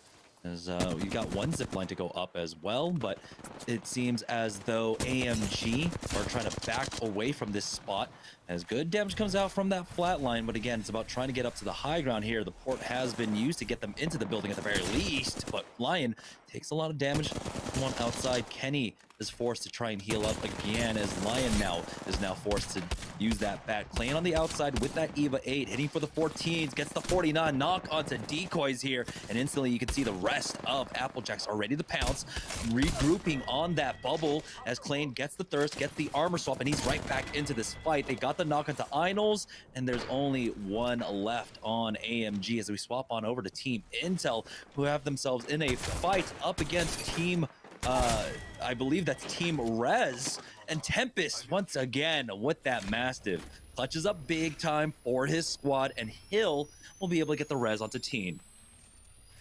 This is what I love watching about Team Intel is it's always Teen that goes in, gets aggressive, and gets knocked. But Tempest and Hill are right there to follow up. And if it has to be anybody, why not have it be Teen? Because he could come up, hit a fast armor swap since he's playing on PC, one of the fast, or since he's playing on mouse and keyboard, excuse me. You have Tempest playing on controller, so you want your controller player coming through with these close range cleanups a lot of the time. Just like you watch Snipe Down in TSM as the last guy live on the Bloodhound coming through with the cleanups. As we take a look at what Rockstar is doing over towards the Geyser side. Nice spray from Pickett. Also has that longbow, which is looking really decked out and nice if he's able to connect with it. But they're setting up over towards the Geyser side. I don't think it's going to continue to pull here. It looks like they're just trying to find their rotation. Yeah, quite possibly gatekeep teams coming in from the north right now. You got to imagine Matt Pickett wants that triple take instead, but the longbow will definitely do with that skull piercer on it. Crummy will check their back for now as it looks like they are going to start moving for the zone instead. It's Nestle Pure Life over here in a small engagement over by Sorting as, oh boy, that's a big pickup. Team Razor able to get the knock onto Teen. See how aggressive they can get off the back of this. It's MPL though, of course, just poking away from another angle onto Team Intel right now. And so without the thirst coming through, might be able to just get him out and keep him alive. For now, we'll see Team Razor they're not feigning towards chasing anything down currently. Zero Tricky has changed up the position a little bit, setting up a crossfire on the right-hand side. Swapping back on over to Team Rockstar, though. We're playing over at that beacon building north of Lava City, south of Geyser here, is trying to gain control of this position now. They're getting poked away, and there's one. Team Rockstar spotting out the Wraith below them inside that building for now. But things do slow down. They're just going to heal up before they try to make another push. Yeah, I can't wait to see someone get a scan and tell us where this zone's going to pull, because the way that Rockstar is setting up makes me feel like it's going to be over towards this building, which is an end zone. It's more over towards that truck area. moving towards that 3-story building. But whoa, big grapple coming in for Kenny.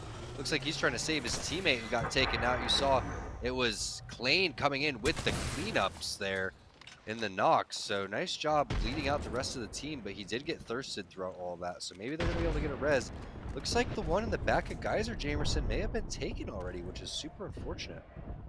Yeah, they do have another one to their west, but we saw the amount of teams there on the north side of of Sorting Factory here. But looks like, yeah, they want to make a move for that now. Already going to go ahead and use that Pathfinder zip as well to get them into position for it. But oh, it's Team Razor that's on that high ground, and oh boy, it's all up to Lion here by himself. He can still, of course, try to plug Klain back into this, but he's in the middle of no man's land, has already used that bubble and has a long distance to still cover here.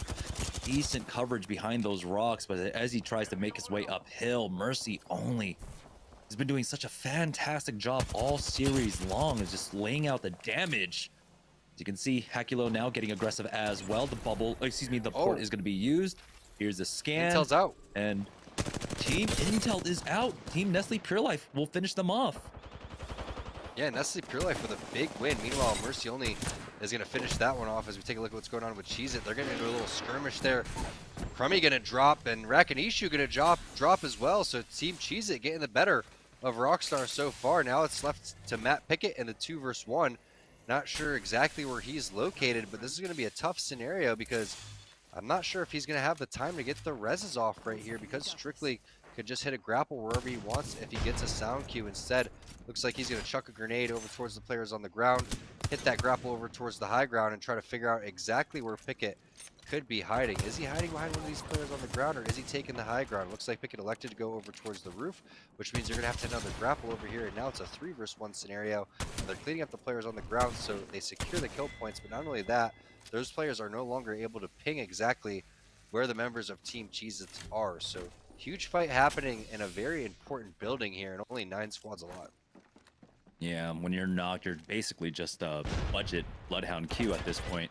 But in an even worse situation, here comes a grapple up from Strictly here as Matt Pickett in his sights, hitting for that red, getting pinched now. Nades will finish him off, and Team Rockstar are out. We are down to our final 8 squads, 23 players remaining. I could be wrong. I might have seen that as 22 just a second ago. So someone might have been able to get the resin. I don't know. We'll find out in just a moment as the third party is here. Team Cheez It need to recover, need to regain this high ground and gain a vantage point up against the squad that's coming in. So it looks like Nades, he'll pop that ultimate excel to try and drop down the interception pylon for himself. Yep, smart play. Can double stack those on Watson, makes her very, very useful, and he elects to not pop it down, which means he's not able to get these fence charges up to really secure the roof in the bottom of the building. It looks like they're maybe trying to bait these players out. I would love to see him try to do something. Heal, drop a fence, anything like that. It looks like he finally decides what he's going to do. And still hasn't healed yet, so I'm not sure if they don't have any syringes for him, don't have any cells, or what's going on. Here's Team Rice Krispies already getting a knock onto Seabon. Now with a man advantage, they are pushing up here. There's someone on the other side of this bubble. Does get the knock onto one, but it looks like they will finish that one off as Nestle Pure Life getting involved in this as well. They've got to be careful. Oh boy. Nestle Pure Life now coming in for that third party. They've got the huge advantage. Should be a 1v3 as the port has been used to get out of there. Unfortunately, not in time. Try and save his boy. So Bird gets finished off, and it's Nestle Pure Life to pick up all of this loot. Here comes a port out from E-Boy Ronnie to get them closer onto this building. Yep, the further you can get in the building, the better. Ronnie gets it all the way inside here towards the door, but they send it on him immediately. Aggressive play coming out.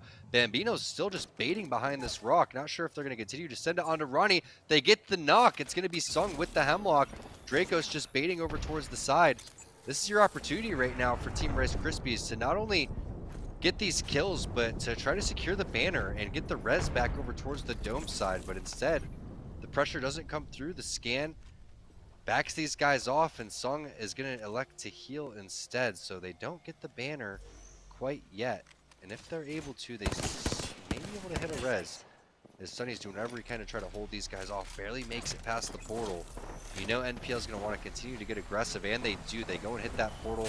There's the aggressive play that you love to see. Bloodhound coming through. You do have Sunny at the bottom floor. He does get hit with that massive shot. The rest of the player is going to send it immediately. Yeah, they're right on top of him as well, but oh my god, Stunny! Massive work, but finally the rest of the team shows up. It's a 1v2, and it's not going to be enough. Unfortunate. It was so close. The Sung had that PK, but here comes the third party. Nestle Pure Life not out of trouble quite yet. It's Team Pringles showing up here. We're down to our 5 squads, by the way, as Nestle Pure Life have to back out. It's just going to be the one. And unfortunate for them as they just were never able to recover off the back of that 3P. Dracos gets finished off. And ultimately, it's Team Pringles that come up huge in this engagement, going to be able to pick up all the reds along with the gold. I believe there was a gold armor on one player. So we'll see. There's just so much loot, though. I don't know if they'll actually be able to find it. Yeah, that's great timing on the third party coming in for Pringles. And unfortunate for both of the teams involved that they weren't able to get out of that situation. You saw a great recovery from Rice Krispies getting the knock, but Nestle Pure Life resets, gets all the heals, comes back. Boy Ronnie clutches that out, but man, what a burst from the Hemlock there for Stunny. Thought he had zero chance to win that fight and just completely demolishes the player that was in front of him. As we take a look at what Team Cheez-It's doing, they're locking down that building where they skirmished Rockstar earlier, and just hasn't been Rockstar's day. You would think with a zone over here towards this Lava City side, they would be completely owning. Yeah, just too many teams coming in. They knew that Nestle Pure Life were in the area for that third party too. That's just something that should not have happened. Team Razor, though, find themselves in a fight as well as they finished off 2, I believe, of the comeback, and Irid will ultimately fall. And so now we are down to our top 4 squads. Razor still alive, want to finish off the day in a big way. They started it off with 2 massive wins. Strictly turns around with that wingman, but now with the massive out, only hits for the 14. He does get the knock onto Hakulo. Here's Razor coming in a 2v3 though. Now they are getting slowly walked down, but Strictly has to back away himself as that bubble goes down. He does not have any more time to really try and heal up here. Casellas has been finished off by E-Boy Ronnie. So now we're down to our top 3 squads. We've got Team Nestle Pure Life, Team Cheez-It, and Team Razor still in this. And by all accounts, Razor have already secured it, but they want this dub. They want the additional points for a cumulative leaderboard. Yeah, no doubt about it, but I'm really loving the R301 with a 2x from Nades. He's putting in a lot of damage over towards the side. Unfortunately, they don't have a Gibraltar to work with as they have to advance here, so it's going to have to be a big portal play coming in for Hambino. And he has to make this fairly soon because they have to decide how many Altic cells do they have for the Watson? Is it worth to get there early? Can they set the interception pylon on and maybe some fences? You have to deal with Team Pringles over here, so it's all about your timing here for Hambino. He's going to have to make this play soon because they're not going to be able to just walk it in. There's no way someone like Nade survives on that Watson with the amount of gatekeeping here. But Pringles in a prime position here, Jamerson, using the eggshells of this dome to their advantage. And I love how Stink is playing it as well in that forward position so that he can poke away and then back off, try to gain control as much of the ring as possible for the next zone here. Keep them at bay. He does have a position to fall back to, so he is going to be safe on this rate. The bubbles are coming down from either side now. Strictly the first one to go down. Zerchiki to pick that one up. Nades will try and use that interception pylon for some additional coverage here, but Hakulo will be able to get the thirst. Nades goes down next to Hakulo, and here comes Casellas to get the finish off with that defensive bombardment. Hambino is still alive for his team as he's going to hop between the portals to try and survive for as long as possible, pick up second place. But as they push forward, there it is, 2 members of Team Razor going down now. There's only 1 left and they get finished off, so he successfully rats it into the top 2. But it's Team Pringles to take the victory in the final game of the day. Very nice job by Pringles, playing the advantage that they had, getting into the zone there and just locking it down, keeping all the action right in front of them.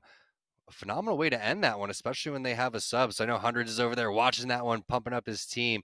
Team Pringles taking it over towards the end. But overall, I think, Jamerson, we all know who won this one. It had to be Team Razor with their phenomenal gameplay. And the big question is, though, at this point, who took second place? But yeah, with Razor getting into that top 3, they have absolutely secured it here. I'm just going to go ahead and call it now. We're going to take a short break, though, to figure out who is, of course, second place and get our overall leaderboards all updated for you guys. So don't go anywhere, guys. We'll have the conclusion of the day for Series E right after this. Imagine you love frosting and filling. I do love frosting and filling.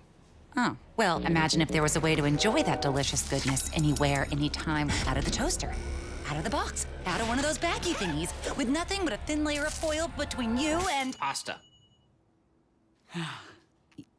Yes, Curtis. This is a commercial about pasta. I love it. Frosting and filling for your pasta. I like pesto.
Welcome back, ladies and gentlemen, to Series E, as we do have our leaderboards for today's games all updated. So let's go ahead and take a look at it now as it is, of course, Team Razor. They do break the triple digits with 115 points, securing first place. But it was much closer there in second place than we expected. Team Rice Krispies will get that second place finish along with the share the $500 pot today with 91 points, but Team Intel were right behind them, 85 points, just 6 points short. So super close race for second place there, as Team Pop-Tarts were also in the running, but fortunately went down a little bit early on, and they finished there in fourth place with 65 points. It was really impressive performance from all of our teams on the left-hand side, and even again, a team like Rockstar, even though they didn't have the best performance ever, Rakinishu had his moment over there, over towards the train station. But man, what a great job by really a lot of these guys. Team Razor showing all the different facets of their game, Rice Krispies showing that they never give up and can have a strong end game. Team Intel showing their knowledge and being able to predict the zones. Pop-Tarts showcasing that they could really heat up just like a team like Team Razor and start dominating the early game of the lobby. They just need to, again, work on their end game, try to pick these zones and work on their rotations. I feel like they're just a little bit late to the game in terms of rotation. You can't really space out right around round 4. Round 4 is that big rotation where all the teams really start to hunker down and pick their spots. So moving to Pro Day tomorrow, it'll be a different set of games, and the competition going to pick up a little bit more. Yeah, that's right. And if you want to get your last giveaway entries in, go ahead and type an exclamation mark giveaway right now for our gift box of Pop-Tarts, who it is, of course, Team Pop-Tarts week.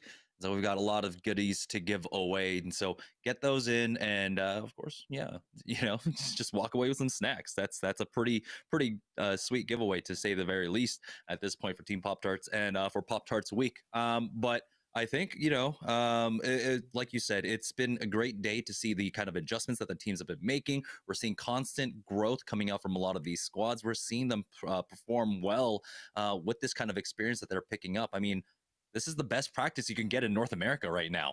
It's pure and simple, Tom. This is the best practice you can get in North America because it's like the only practice. So our teams are definitely benefiting from that. Once again, congratulations to Team Razor for walking away from first place. But like you said, tomorrow we got more games on the line. It's going to be Pro Night, where we have all of our invited pro teams coming in to really test the limits of our squads. And so make sure you tune in tomorrow, 5 p.m. Pacific Standard Time, like always on this channel. That's going to do it for us. For everyone here at Esports Arena, for all of our partner teams, for Tom and myself, thank you all for watching. We'll see you tomorrow. Have a good night. Are you ready to find out which team you're partnered with? But first, I want to ask you, on top of that, which partner were you guys hoping for, too? Okay. I wanted Apple Jacks, okay? Fat Fruit Ninja, you got to get the fruit in there. I definitely wanted the Apple Jacks. All right. Well, I think Fat Fruit Ninja, you're going to get your wish. It's close. It's going to be Team Pop-Tarts is what you guys are going to be sponsored and partnered Team with. Pop-Tarts. Pretty good. Let's get it. Let's go. Oh my gosh. Now, Well, you're gonna get tons of fuel coming through. The question is what is your favorite Pop-Tart? I'm gonna go out and let you guys know mine. I was having a little bit of an argument with Jamerson because he likes this kind of weird kind. I'm gonna go with Wildberry or S'mores. Fat Fruit Ninja, let's start with you. I like the traditional blueberry. I ate a lot of Pop-Tarts during football, and blueberry was my go-to. All right, Farmer Lucas, what about you? What you got? Go-to was always cherry. Go-to was always cherry. All right, Blighty, what are you gonna get stacked up in the cupboard? I already jumped the gun and I said s'mores. So S'mores? that's there my you go. answer. There you go. And I'm pretty sure you get like the tiny bites. I think there's Pop-Tart cereal out there too. So you guys are gonna be hooked up with tons of stuff.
Yeah,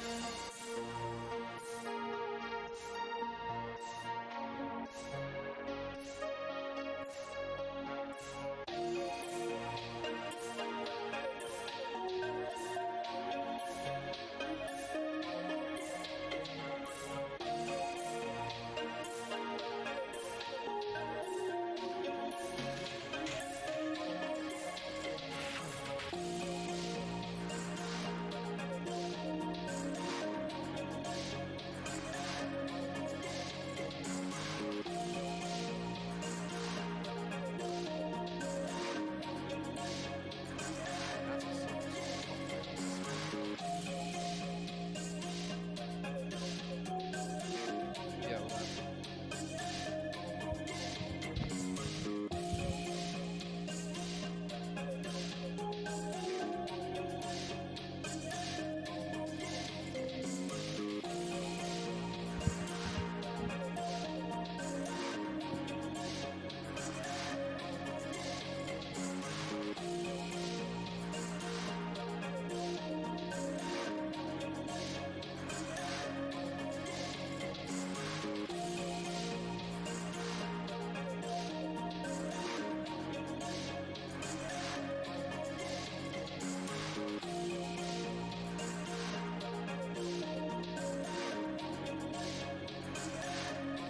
for sure. Sorry, just reading.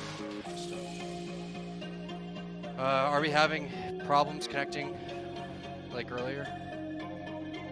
Has that been resolved? Has the crash issue been resolved with Apex?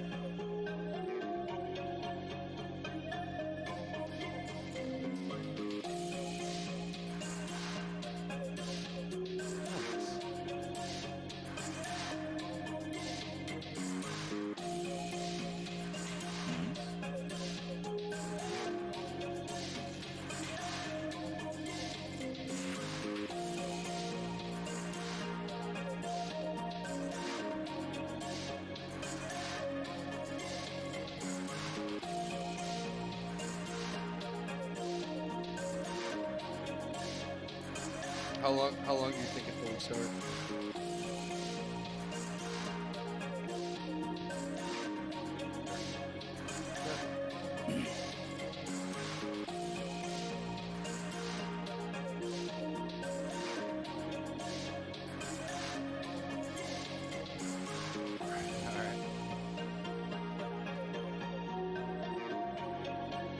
Yeah, Nope. for sure.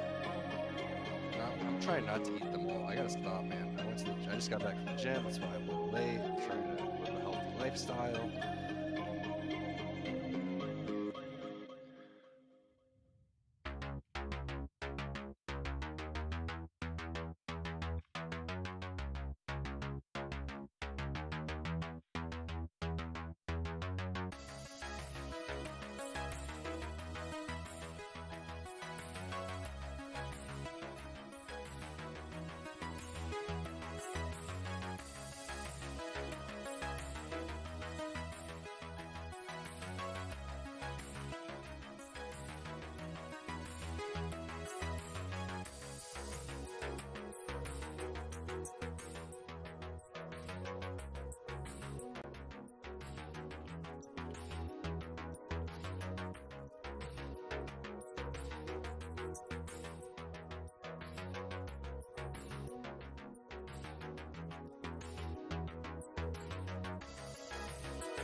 Yep.